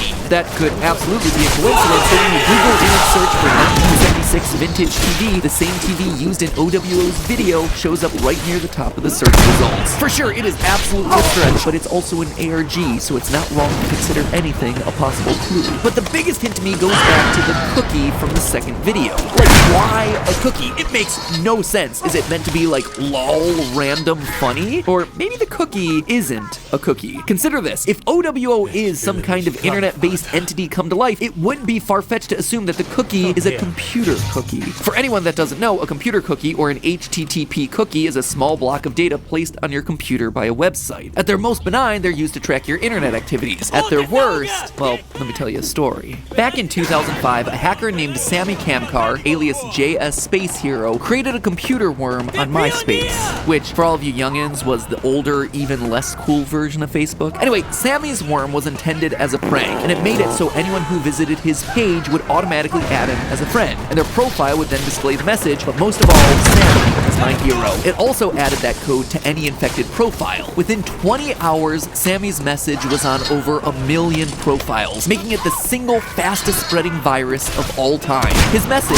not unlike OWO, seemed to be everywhere. But Sammy's love of computers didn't end after he created the single fastest spreading virus of all time. Among a ton of other interesting projects, he created something known as the Ever Cookie. Ever Cookie is a cookie that identifies and reproduces itself intentionally when it's deleted. This ability to respawn is so good that in 2013, when Edward Snowden released top secret NSA documents, we learned that they had been using Ever Cookie to track users. Now, do I think that OWO and its cookie symbol are based on the story of a single hacker who happened to create something co-opted by a US government agency for its own use? No, but the general idea of it all fits. An entity that spreads virality and can't be deleted, represented by a cookie.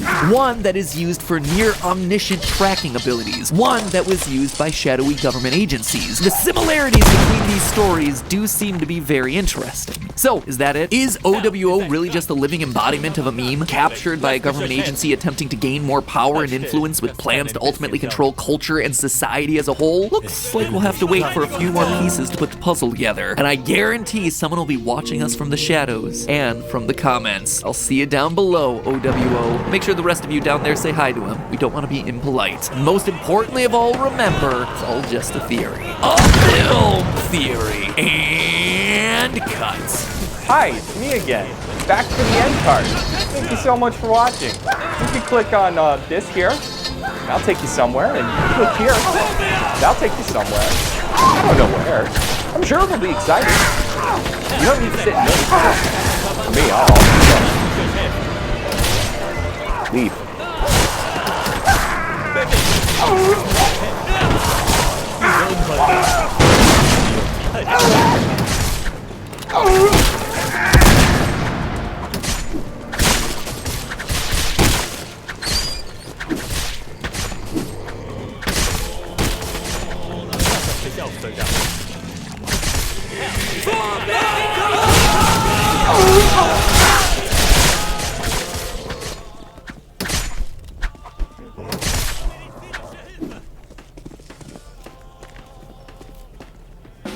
A portion of this episode is sponsored by Google.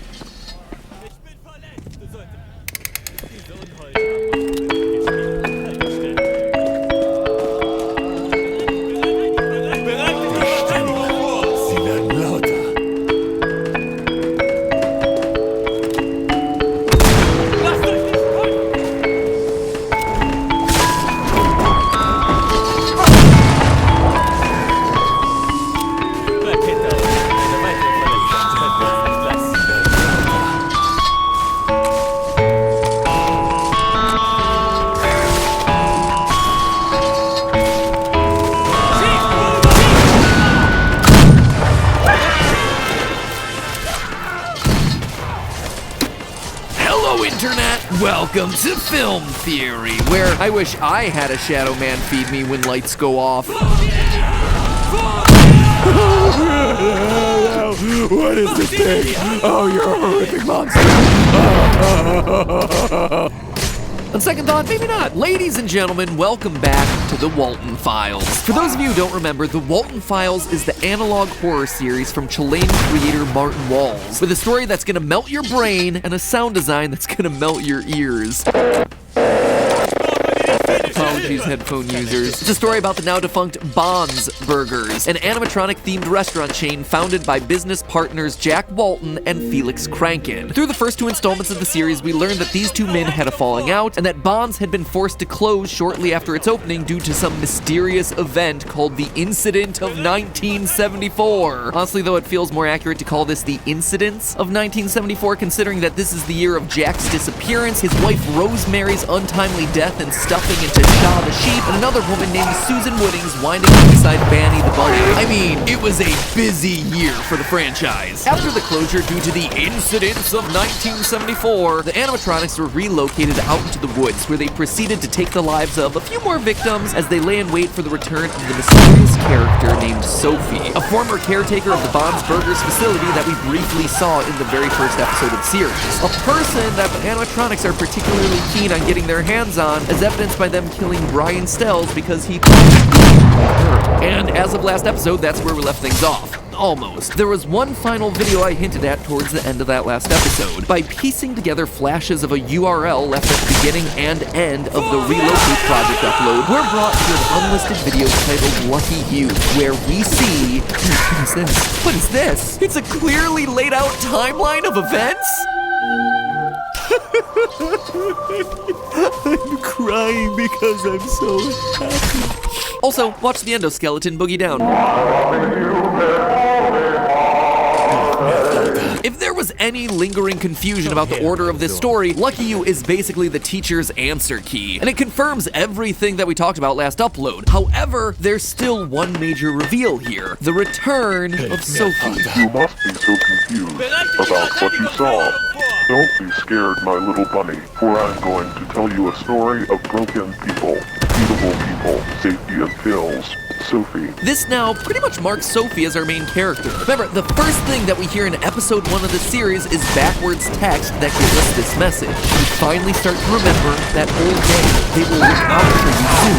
This whole story from its opening moments has been an attempt to wake up long dormant memories inside Sophie's mind. And now we have a full picture of what's going on. Sophie was once a caretaker of Bonds Burgers. She survives a tragic accident or a Bon attack, something that would cause her memories to be locked away behind a gate of trauma and medication. So the question now is, what exactly are those memories that need to be unlocked? For that, we finally turn to Episode 3, Bunny Farm, the last canonical installment in the series and the one where we watch as Sophie's memories come flooding back. The premise for this hour-long upload is that Sophie, now aged 92, is playing through the old Bunny Smiles Incorporated arcade game Bunny Farm. Along the way, she's presented with her family's tragic backstory, forced to face literal corpses, to which she responds, but that was very confusing. Understatement of the year there, Soph. As she plays through the game, she taps into glitches and hidden files that provide us with massive lore dumps. These reveals ultimately break down into 3 major chunks. The first is Susan Wooding's audio log number 3. It's worth noting we've yet to hear numbers 1 and 2. Through this file, we learn that Susan was the engineer for the animatronics, the one that essentially built them. When they're found malfunctioning on opening day, well,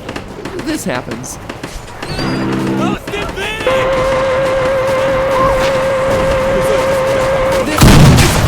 First, that they begin to malfunction after Jack's disappearance, but before anyone actually gets stuff. 2, it confirms what we suspected, that she is in fact the one inside of the Fanny suit, and that she doesn't appear to have any family connection to the Waltons themselves. Interestingly, based on this teeny text right here that's really tough to read, we see that she's still alive inside of the suit somehow, and that her stomach feels weird, which probably connects back to the Shadow Man feeding her when lights go off that we saw happen in the Relocate project. And finally, Susan's tape here brings up an interesting loose thread. Susan says this. Chris left some hours ago, and Felix didn't even show up. She mentions someone named Chris. Now, earlier in Bunny Farm, we see that Chris is the name for one of the save game files on the arcade cabinet. But the name actually comes up even earlier than that. The first time we actually hear about Chris is way back in the first upload of the series, where Chris is the one that ultimately sent Brian Stells to the animatronic storage facility and ultimately to his death. It's hard to hear exactly, but Chris's name is definitely mentioned here. Anyway, so they told me the place had been working since about 78, 79. So,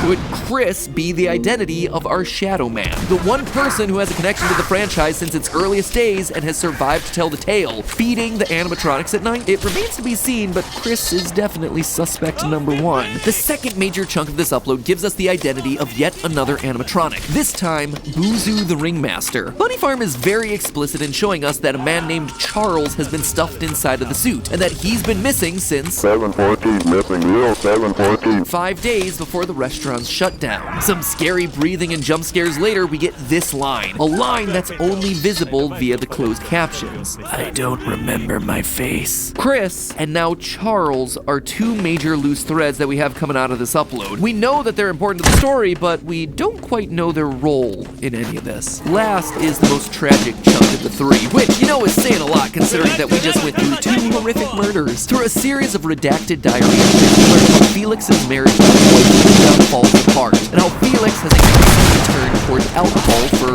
some reason. His problems actually date back to 1964, 10 years before any of the Bob's Burgers drama started to kick up. In fact, they don't start pitching the restaurant idea until a year later in 1965 to a company alongside of Quartet. So it seems like trouble was brewing in Felix's life much earlier than most multi-file theorists suspect. But it all wouldn't fall apart until a fateful phone call with Jack uses Felix to his 2 kids, Ed and Molly, for their school dance. I need to go to work helping with the paperwork and work with taking stuff to the dentist. We were working to go take them out and move in and pick them up. You sure I can do that? Really? Yeah, sure. Oh, thanks. You're right.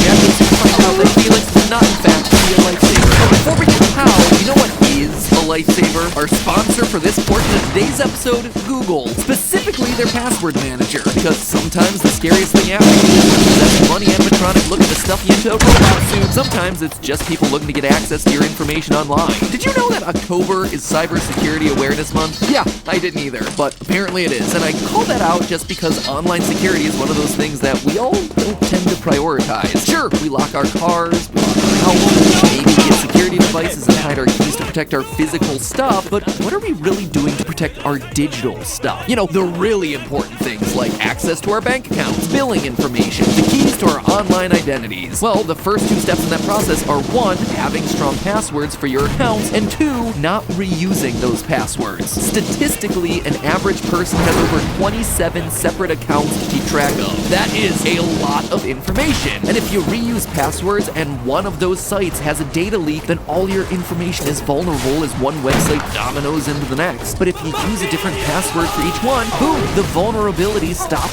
right there. And look, I get it. It's just easier if you have 1 or 2 passwords that you rotate between. 75% of people get frustrated trying to remember their passwords, and so 66% of people tend to reuse them. But that's an issue. The loyalist of theorists out there will remember a few years ago when we partnered with real-life penetration testers to get a sense of what being a hacker is like in real life. And through those conversations, we learned that cybersecurity tends to boil down to one thing. The problem that we run into in real-world scenarios is that people depend on convenience over security. People reuse passwords because it's convenient, even if it's not all that safe. But with Google's password manager, you get both security and convenience, as Google creates unique, highly complex passwords for each of your accounts, protects them using their advanced security, and then automatically fills them back in when you need access. And because it's built into your Google account, it has the added convenience of making those passwords accessible across any device. Anyway, the reason I bring all this up is that I trust Google products to keep me secure. I mean, my entire life, the lives of all our employees, this entire business really just depends on the security of these channels, which are literally accessed by a handful of passwords. And with Google, I feel protected, because not only are my passwords kept under their strict lock and key, but Google also notifies me each and every time someone tries to access my account, or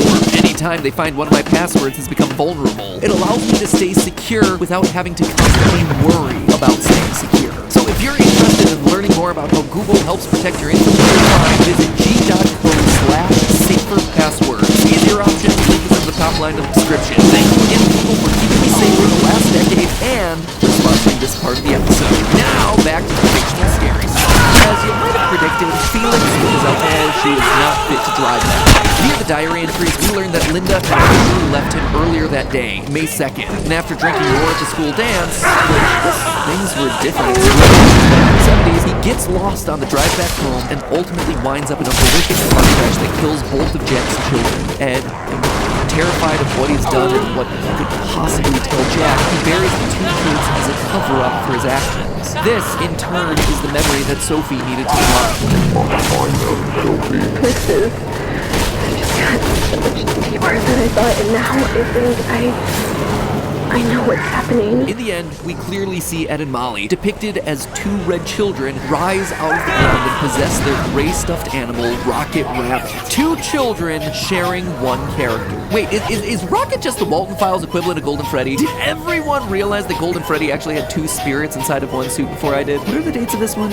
Walton Files, okay. Golden Freddy spirit thingy. Okay, I was ahead of it.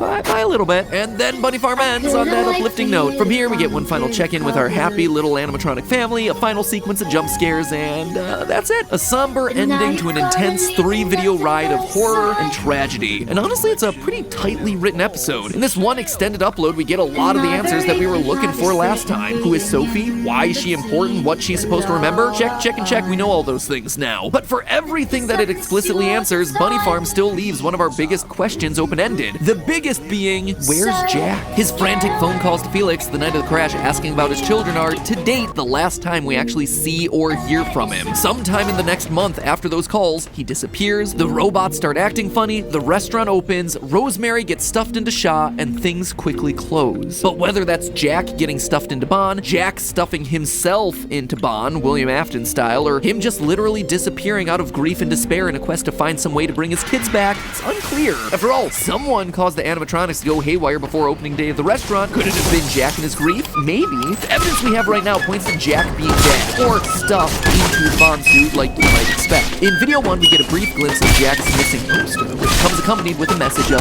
"Let me out of here." And considering that Susan in Bunny Farm says that she's alive inside the Fanny suit, stuffed people in this universe appear to be conscious inside of their animatronic prisons. For more proof of Jack's fate, though, look look no further than the actual farm in Bunny Farm. You'll notice that even though the game in question is called Bunny Farm, the farm actually belongs to a character named Pete the Hippo. I guess Hippo Farm doesn't have the same ring to it. Anyway, during Sophie's playthrough, there's a lingered-on shot of a plaque describing the whole area as being founded by a hippo named Bobby with 2 children, Johnny and Pete.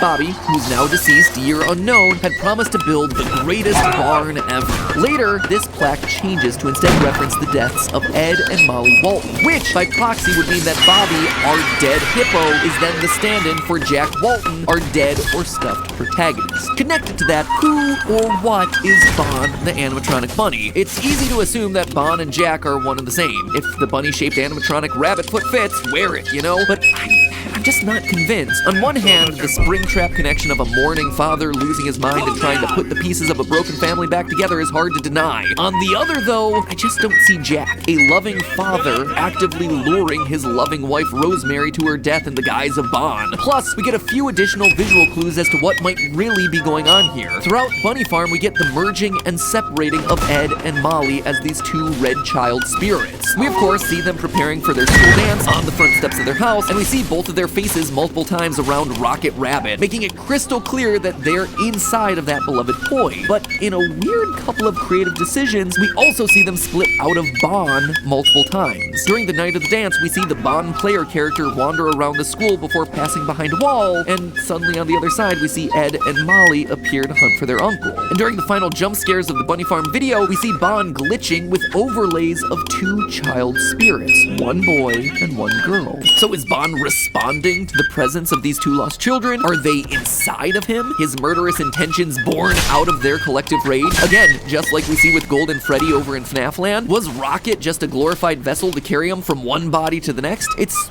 really unclear right now. Lastly, though, I want to talk about the identity of Charles. Is he a Walton? A Crankin? At this point, we have a clear idea of pretty much everyone else in the story. Jack, Rosemary, Sophie, Ed, and Molly are all one family. Felix was a friend and partner who ultimately separates from his wife Linda. Susan Woodings was an animatronic designer who just seems to be an employee kind of hanging out. But everything about Charles outside of his name is still a big question mark, despite him being one of the main focuses of Bunny Farm. That said, I think I have an idea about his role in all this. And the solution doesn't come in the form of secret unlisted videos or backwards text. It comes instead in the form of Martin Walls' other non-canon animated specials. Mixed into the release of the Walton Files is a pair of animated holiday specials. The Christmas special called Boozoo's Ghosts and the Halloween special entitled The Mysterious House. Both feature alternate versions of our beloved mascot characters. Both also start off as seemingly normal old-time holiday specials before becoming the corrupted nightmare fuel that you'd associate with this series. To quickly summarize, Mysterious House is about a pair of trick-or-treaters who fall victim to a group of serial killers disguised as versions of Bon, Shaw, Billy, and a bizarre new character called TVA. Boozoo's Ghosts, meanwhile, is a surreal remix of a Christmas carol that puts Boozoo, our ringmaster, in the role of the rich miser Ebenezer Scrooge, and features a death scene where the censored face looks very similar to the contortions on Charles that we see throughout Bunny Farm. Now, I'm not suggesting that Martin Walls is lying about these being non-canon videos or anything. What I am saying, though, is that they might be testing out ideas or inspired by things that are canon to the actual story. And if that's the case, Boozoo being both a ringmaster, i.e. the head of a circus performance, as well as the stand-in for Ebenezer Scrooge, literature's most famous money-grubbing boss, seems to be an intentional choice. It implies that Charles was, in some way, a higher-up, a boss, maybe even the man supervising it all. Consider this. As it's common with the series, there's one final hidden URL inside of Bunny Farm, with a piece at the top of the video and a second at the end. Following that link leads you to a video called Guilty, where we watch the tragic downfall of Felix, from an enthusiastic young boss with a dream to a substance abuser lamenting his actions. And it's in this video that we start to track the history of their company. Jack and Felix found Bunny Smiles Incorporated back in 1967. Just 2 guys with a strange shared dream of bringing animatronic fun to the masses. But in 1972, they sell to a new company,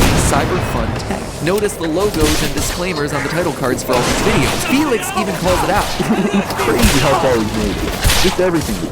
The Cyberfund Tech Bond Service Project is incredible. And this is a part of the franchise's lore that's really yet to be explored. The need for Jack and Felix to actively involve a third partner, possibly in the form of whoever actually ran Cyberfund Technologies, a third partner who has monetary leverage to demand favors from one or both men to keep the business going in the direction that he wanted. This, I suspect, is Charles, the mystery face that lives inside of Buzu. Hence that character being depicted as both ringmaster among the robots and as Scrooge in his animated special. It's my belief that we're gonna learn that Charles is ultimately responsible for Felix's mental collapse. Anyway, with the new teaser out for installment 4, we may learn these answers sooner than later. But at the end of the day, what I love about the series is that it's a story about human characters in a world full of animatronics, not a story about animatronic characters in a world full of humans. What makes the Walton Files such an intensely disturbing story is that it's a family tragedy. Sure, there's certainly terrifying imagery and sound design, but it's just set dressing for real people going through intensely horrific situations. Life, a lot of times, is scary enough, and that's all you need. The killer bunny robot? That's just the cherry on top. But hey, that's just a theory. A film theory. And cut.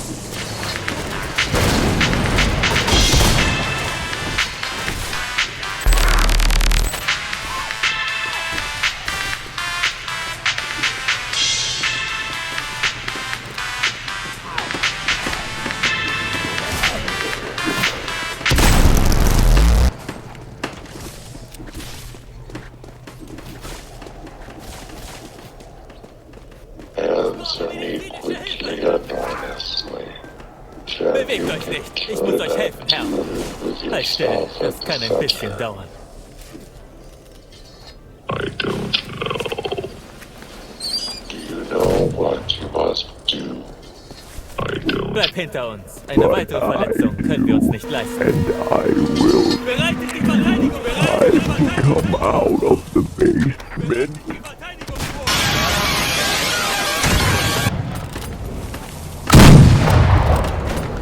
Hello, Internet! Welcome to Film Theory, the show that encourages you to...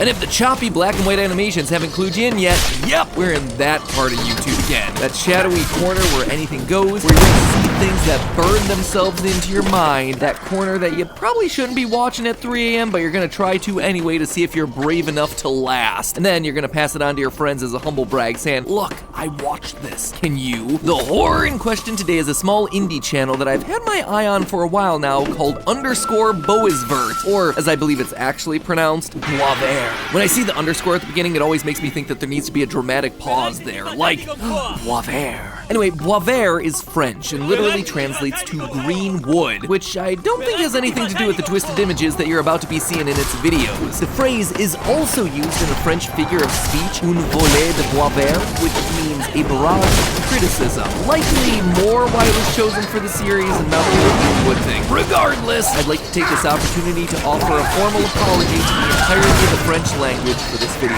Anyway, Boisvert is a peculiar little channel with imagery and sound design that's equal parts creative, creepy, and cryptic. The videos are almost avant-garde in their use of visuals, combining a lot of different animation and filmmaking techniques into something that's truly uncanny and often terrifying. Seriously, from the very first video, we jumped from traditional sequentially drawn animation to skin-crawling live action with heavy filters and rotoscoped visuals. And that's just what's on the surface of the very first video. Look a little deeper and you start finding allusions to biblical stories, horrifying monsters, and a heightened, almost academic language. 1,000 decisions made in the name of a desecrated existence. Look out. Bereitet die Verteidigung vor! When you will grant forgiveness.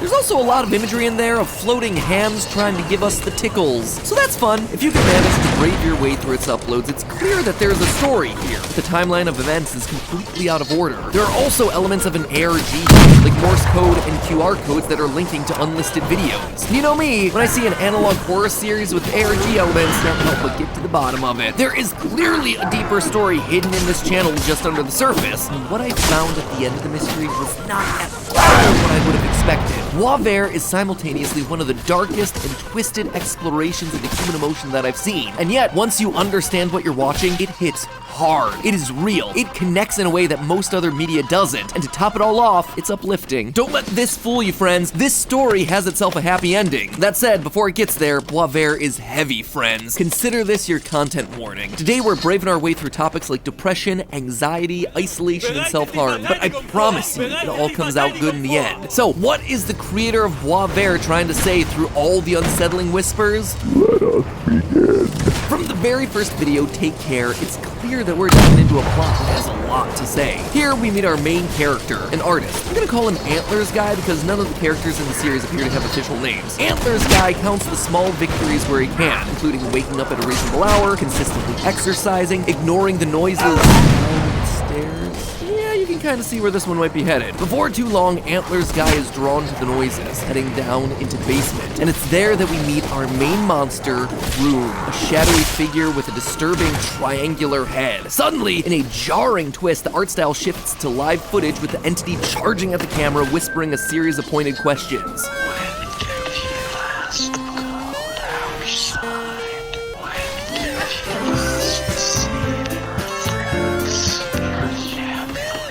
It is creepy stuff, but the questions that Room asks us give us our first clue as to what the series is about. Based on the video's upload date, May 2020, and the very first words that we see on screen, these are troubling times, my friend, we know that Boisvert is exploring the feelings of isolation that were brought upon by the COVID lockdowns. Basically, this thing is like Bo Burnham's Inside without the musical numbers and Instagram jokes. Antlers Guy is clearly having difficulty adjusting to the isolation, and this triangular-headed figure in the basement represents the depression that lurks within the depths of his mind. But this isn't the first time that he's had to deal with Room or the depression that he represents. In a later video entitled Entirely Beloved, we hear that Antlers Guy has always struggled with bridging the chasm and drawing near without reprisal, aka connecting with other people. And though he's actively tried to seek out relationships, he's never been able to find them. But it is to no avail. I am immobilized. We also see this play out in another video. They Don't Know. Here, Antlers Guy is consumed by the dark figure while attending a party before the lockdowns happen. Clearly, no one understands his distress. He begins to flail around wildly and no one responds to it. Interestingly, this video is also based on the They Don't Know meme, which also had an earlier incarnation with the caption, "I wish I was at home." A phrase that makes me want to say, be careful what you wish for, friends. But that was before. Now that Antlers Guy's been quarantining at home, the depressive thoughts are seeping into every other part of his life. Most obviously his work. We see that same shadowy creature appearing as a drawing while Antler Guy tries to remain productive in lockdown. And that's not the only moment it happens. While scrolling through the video frame by frame, if you pause it at the perfect moment, you'll see Room peeking in at Antler's Guy through the window. This whole idea of your house, your room, a once safe place now becoming an oppressive prison is a major through line for Boisvert's thematic narrative. In a later video, Prelude Angel's Warning, there's a series of dots and dashes down in the description. Seasoned air-gears will immediately recognize this as more promoted. And when you run it through a translator, it asks, when does a home become a complex? The phrase is also included in a secret message in the same video, hidden in the closed captions during some heavy breathing. Either way, that question, when does a home become a complex, is a double meaning for the series, both as a physical prison complex as well as a psychological mental health complex. Antlers Guy clearly feels trapped not only in his home, but within the confines of his own mind. But when the prison finally opens its doors, when the world becomes safer and he's able to get out again, things just get worse. The damage has already been done. Antlers Guy is still terrified of going outside, but now he has the added layers of guilt and otherness to contend with as the world moves on without him. We see this in the video Burning.mp4. Released in March of 2021, Burning states that an entire year has passed since the world was shut down and our protagonist is not doing it. His expression is now permanently veiled in shadow. Instead of waking up encouraged, he views his life as just a series of endless cycles that continue to repeat. He lives paralyzed in the basement, watching the rest of society through the window. Now, all he can do is stare at a blank sheet of paper, push his head to the desk until he's fully consumed by his inner darkness.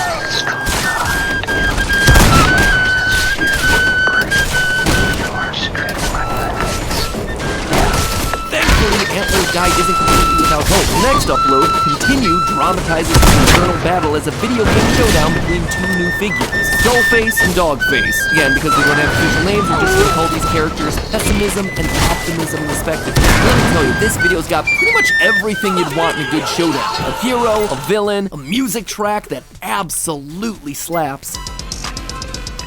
Pessimism looms large over a game over screen, and Antlers Guy has to contemplate quitting. Notice that the default option on the screen is actually quit. However, even when Antlers Guy chooses to continue, Pessimism replaces the option for a split second as not a chance, encapsulating the hopelessness that's consumed Antlers Guy. We actually see literal manifestations of those thoughts scrolling by in the text above and below Pessimism. Goes pretty fast, but if you pause on certain frames, you can see phrases like, "I've always deluded myself. I will end you today and every subsequent day. You will have no hope." I suspect that these are his inner monologue, the negative things that he's telling himself as he spirals further and further downward. Thankfully, Optimism appears, representing an option to continue, battling and stabbing Pessimism. Antlers Guy will continue for another day. In its final moment, Pessimism even sprouts dog ears, representing how Pessimism can be reshaped into Optimism if you just give it a chance. Interestingly, I believe that Optimism in the story is represented by a dog-faced creature because there was a massive spike in pet adoption during the pandemic, with 1 in 5 American households adopting either a cat or a dog. For many, these furry companions served as a ray of sunshine that brought much-needed positivity and optimism to people at the height of COVID's nasty strain of isolation. In a later video, we do see a dog avatar representing optimism, so it does seem to track. But as anyone struggling with depression knows, it's not about winning just one battle. This isn't the sort of diagnosis where you have a single moment and suddenly you've conquered depression. Handling depression is a process that takes time. And we see that happening in the next series of updates, The Complex and Entirely Beloved. Pessimism returns in a new, much darker form called The Complex.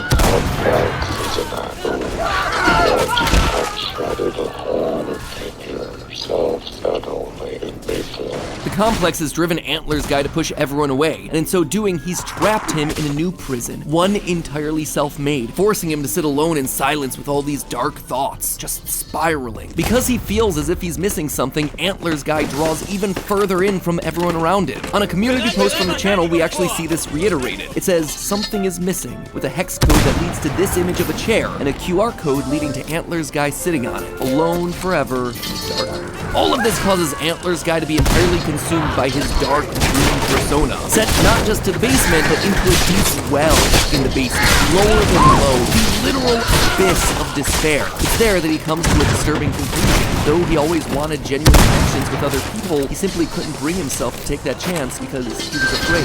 He explains, "And when you come here, you will see my eyes here." But it's not just that he's afraid of other people, he's afraid of not being loved. I say this because the video ends on the French word for fear, peur, but the closed caption subtitles actually replace the word fear with love. In fact, The Complex actually spells it out for us. For a brief moment in the video consequences, QR code appears in the corner, and once this thing's scanned, it takes you to a secret unlisted video. Here, The Complex explains that love is not a guarantee in anyone's life. Anyone unfortunate enough could go through life without ever feeling love. It would be an entirely alien concept to them. Even when consumed by the room entity, Antlers Guy still wants to feel the warmth of love. And his depression has left him so emotionally drained that even the concept of love feels foreign to him. All of this becomes too much for Antlers Guy. In the final shot of Entirely Beloved, Room looks up and we see that his mask, the only thing that allowed him to face the world, is shattered. We see the fallout of this throughout the rest of the video consequences. The once calm and clean space that Antlers Guy lived in is now wild and chaotic. The home has become a true reflection of the distress that he feels within. And with this, we arrive at the climax of the story arc, Zoning Ordinance. Even the title's a hint at what we're about to see. Zoning ordinances dictate how a specific property is meant to be used, and since the state of Antlers Guy's dwelling space represents his mental state, this video will decide which mindset will govern him.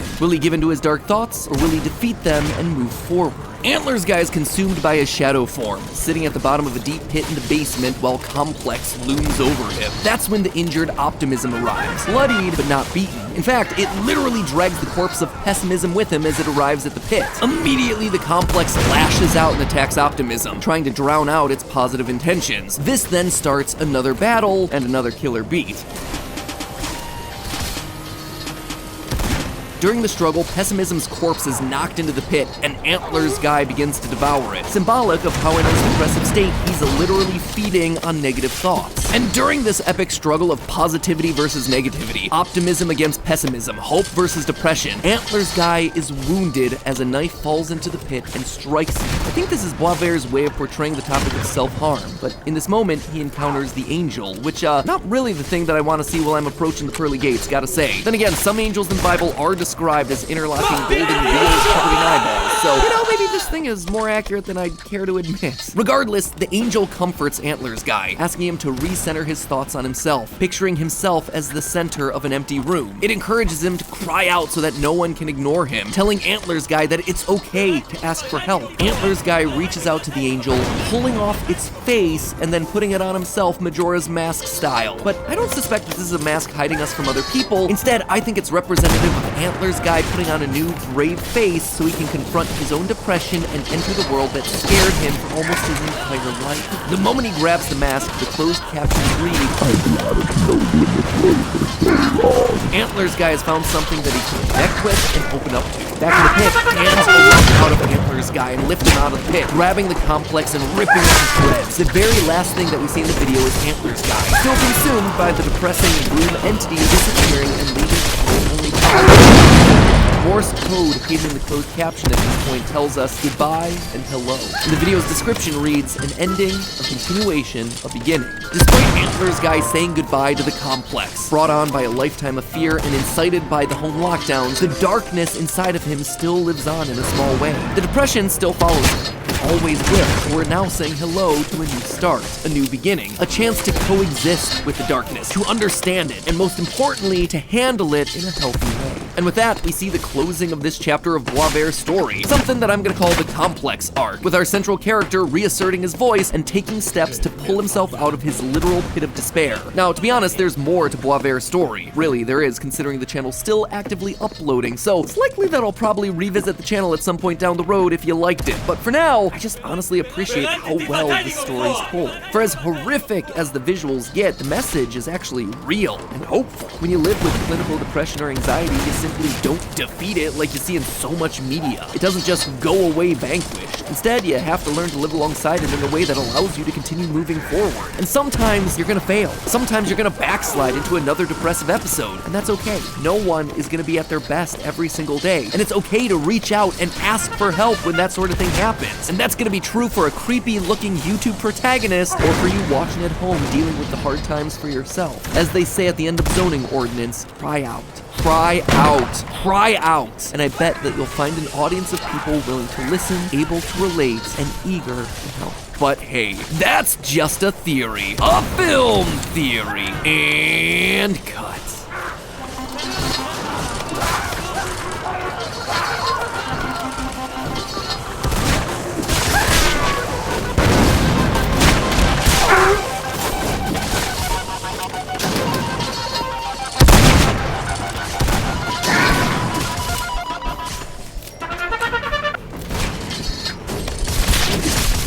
A portion of this video was sponsored by Walgreens.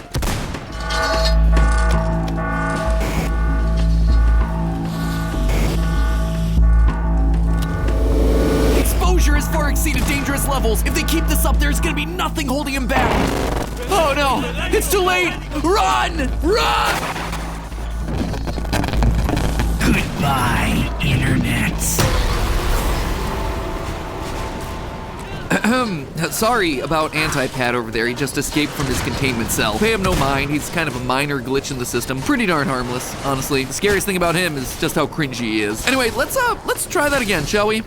Hello, Internet. Welcome to Film Theory, the show that just wants to ask, have you ever experienced a terrible occurrence that has impacted you significantly? Now, if you're a fan of our sister location, Game Theory, or spent any time in the gaming zone of YouTube, you're probably familiar with Sean McLaughlin, aka Jacksepticeye. Across his 10 years on YouTube, he's proven himself time and time again as a gamer, as an entrepreneur, as a philanthropist, but recently he's also been proven himself as a storyteller. Don't get me wrong, Sean has never been shy about hopping into character in one of his videos. Yes! Unneeded yet again! Where's my wand? He can't be!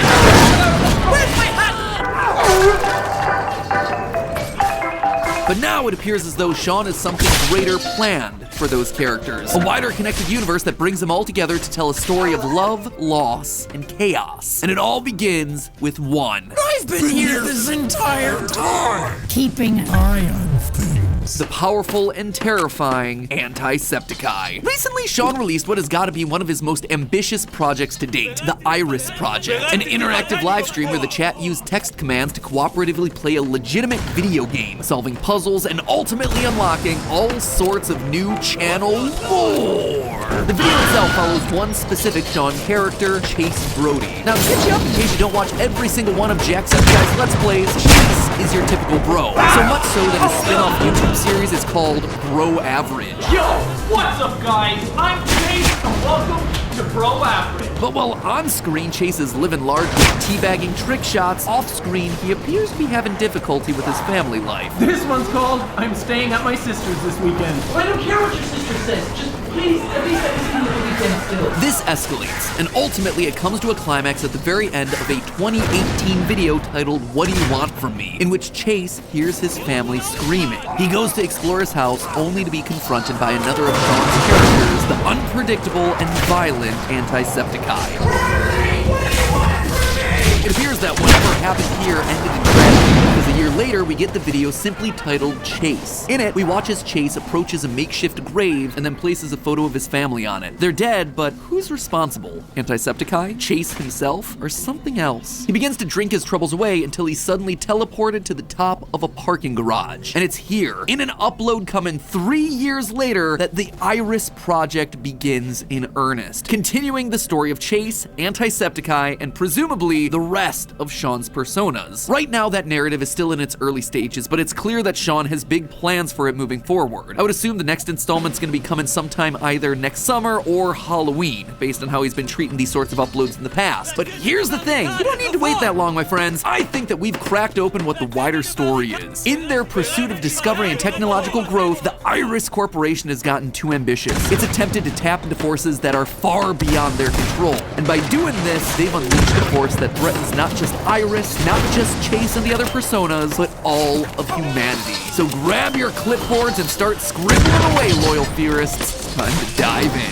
Because the main part of this was a live event that's now unlisted, let me just start with a quick recap of what actually happened in the Iris Project so we're all on the same page. The videos from the live stream that the chat unlocked are framed as archival footage of a series of interviews between Chase Brody and an unnamed Iris scientist. I'm just gonna call this random scientist a name that comes to the top of my head.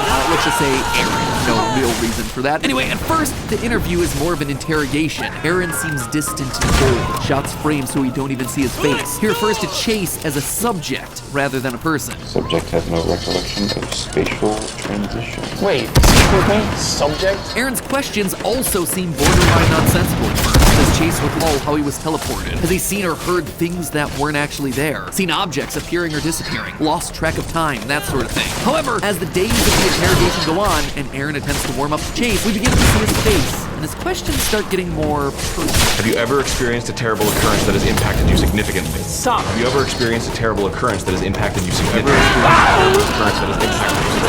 Also, it becomes clear that Chase isn't alone in the facility. There's something else here too. Something that wants to talk. Something named Echo. Hello? Yeah, I hear you. Who are you? Echo? Are you there? Multiple times throughout the week, other unseen entities enter Chase's cell. These beings are what Iris classifies as alters, and they speak to Chase using what the camera picks up as some sort of strange whisper or whale noise. We can tell that at least one of them is tormenting Chase. No, not this again. Please go away. And the other is telling Chase that he's special. Can you get me out of here? I don't understand. What do you mean I'm special? Eventually, after the chat unlocked all but one of the clips in the Iris Project livestream, the facility changed. The power started flickering on and off. Chairs were strewn about. Red warning lights glared throughout the building. The facility is in lockdown. Security guards enter Chase's room and escort him out as Chase warns them of the impending danger that they all face. Wait, we have to leave. I've been here before. Please, let me go. Iris ignores Chase's warning, only to discover Antisepticeye, here to once again wreak havoc on Chase's life. Oh, Chase. So, now that you're all caught up, the way I see it, there are three main mysteries presented to us here. What's Iris up to? How do Chase and Anti play into all of it? And finally, who or what is Echo? Well, I believe we have answers to all three of those questions today, but before we start decoding what it all means, let's take a moment to talk about our sponsor for this portion of the video, Walgreens. That's right, the drugstore that's literally everywhere noticed little old us online and sponsored this episode. We are legit, guys! holiday season, if you're looking to keep yourself safe, you don't need to be locked up and isolated in a dark, high-security research facility. Instead, you just make sure that you're up to date with your vaccinations. And thanks to Walgreens, it is easier than ever to do that. Most people think that you have to make a doctor's appointment, wait in line, the whole thing just to get some vaccines. But you can actually have one of Walgreens' specially trained pharmacy experts do it for you. Super fast, no special trips to the doctor. You can book online, or,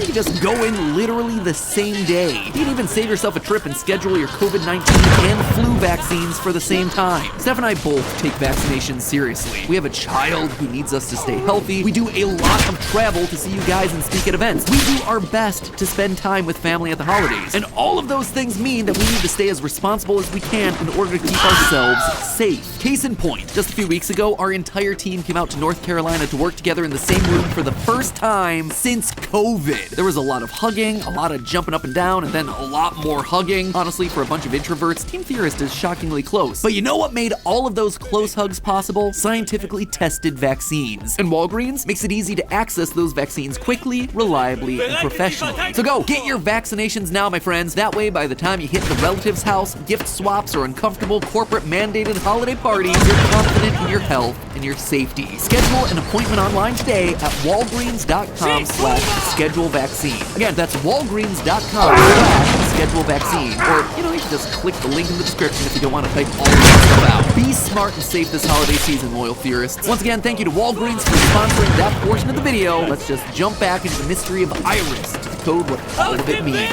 Starting with the last question first, who is Echo? Out of all the entities that interact with Chase, this character seems to be the most benevolent. It wants to help. Where are you?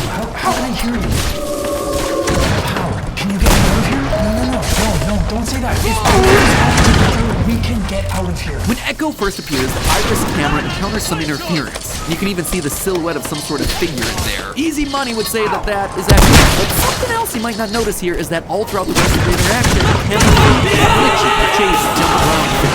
Now, this could certainly be a way to hide cuts to different takes, but it could also be a hint as to the identity of Echo. In the live stream, one of the rooms that we see appears to be some sort of Iris employee break room, and one of the posters on the wall reads, quote, "Did you know Alter 5914 is a time thief? Don't be like Alter 5914. So, since we're seeing some jumps in Chase's conversation here with Echo, maybe Echo is Alter 5914, an entity who's somehow able to manipulate time. And the glitches we're seeing aren't actually glitches, but rather time that's literally being stolen by Echo. Additionally, if we look at the Iris Twitter feed, we can see that some form of time manipulation does exist inside this universe. According to this post about the Retro Wave, a microwave that rewinds old meals back in time to when they were fresh, Iris started experimenting with time manipulation technology in the 40s. So we know that it is possible within this universe. That alone would be an interesting factoid, but that's not all we hear about time travel in the series. One other post from the Iris Twitter got my theorist senses working. Quote again, "If you were able to travel back in time and talk to yourself, what would you tell them? What if Echo is Chase from the future, somehow traveling back in time to communicate and tell Chase that he's special, that he has a big role to play in the story, and that it can help because, again, it's him from the future. It would be, quite literally, an echo of events yet to come." Now, admittedly, that sounds like a big shot in the dark, but it would help a lot of things in the series make more sense. For example, despite Iris assuring Chase that he's never been in the facility before, he insists that he somehow remembers it. This building is familiar. It's like I've been here before. Mr. Brody, I assure you that you've never been to this facility before. No, it's not like that. There's an energy here that I've felt before. Sean also explained in his post-stream breakdown that deja vu is a scientific thing within this universe. It means something. So in this world, in this universe, deja vu has an explanation. There's like a scientific logic to why that happened.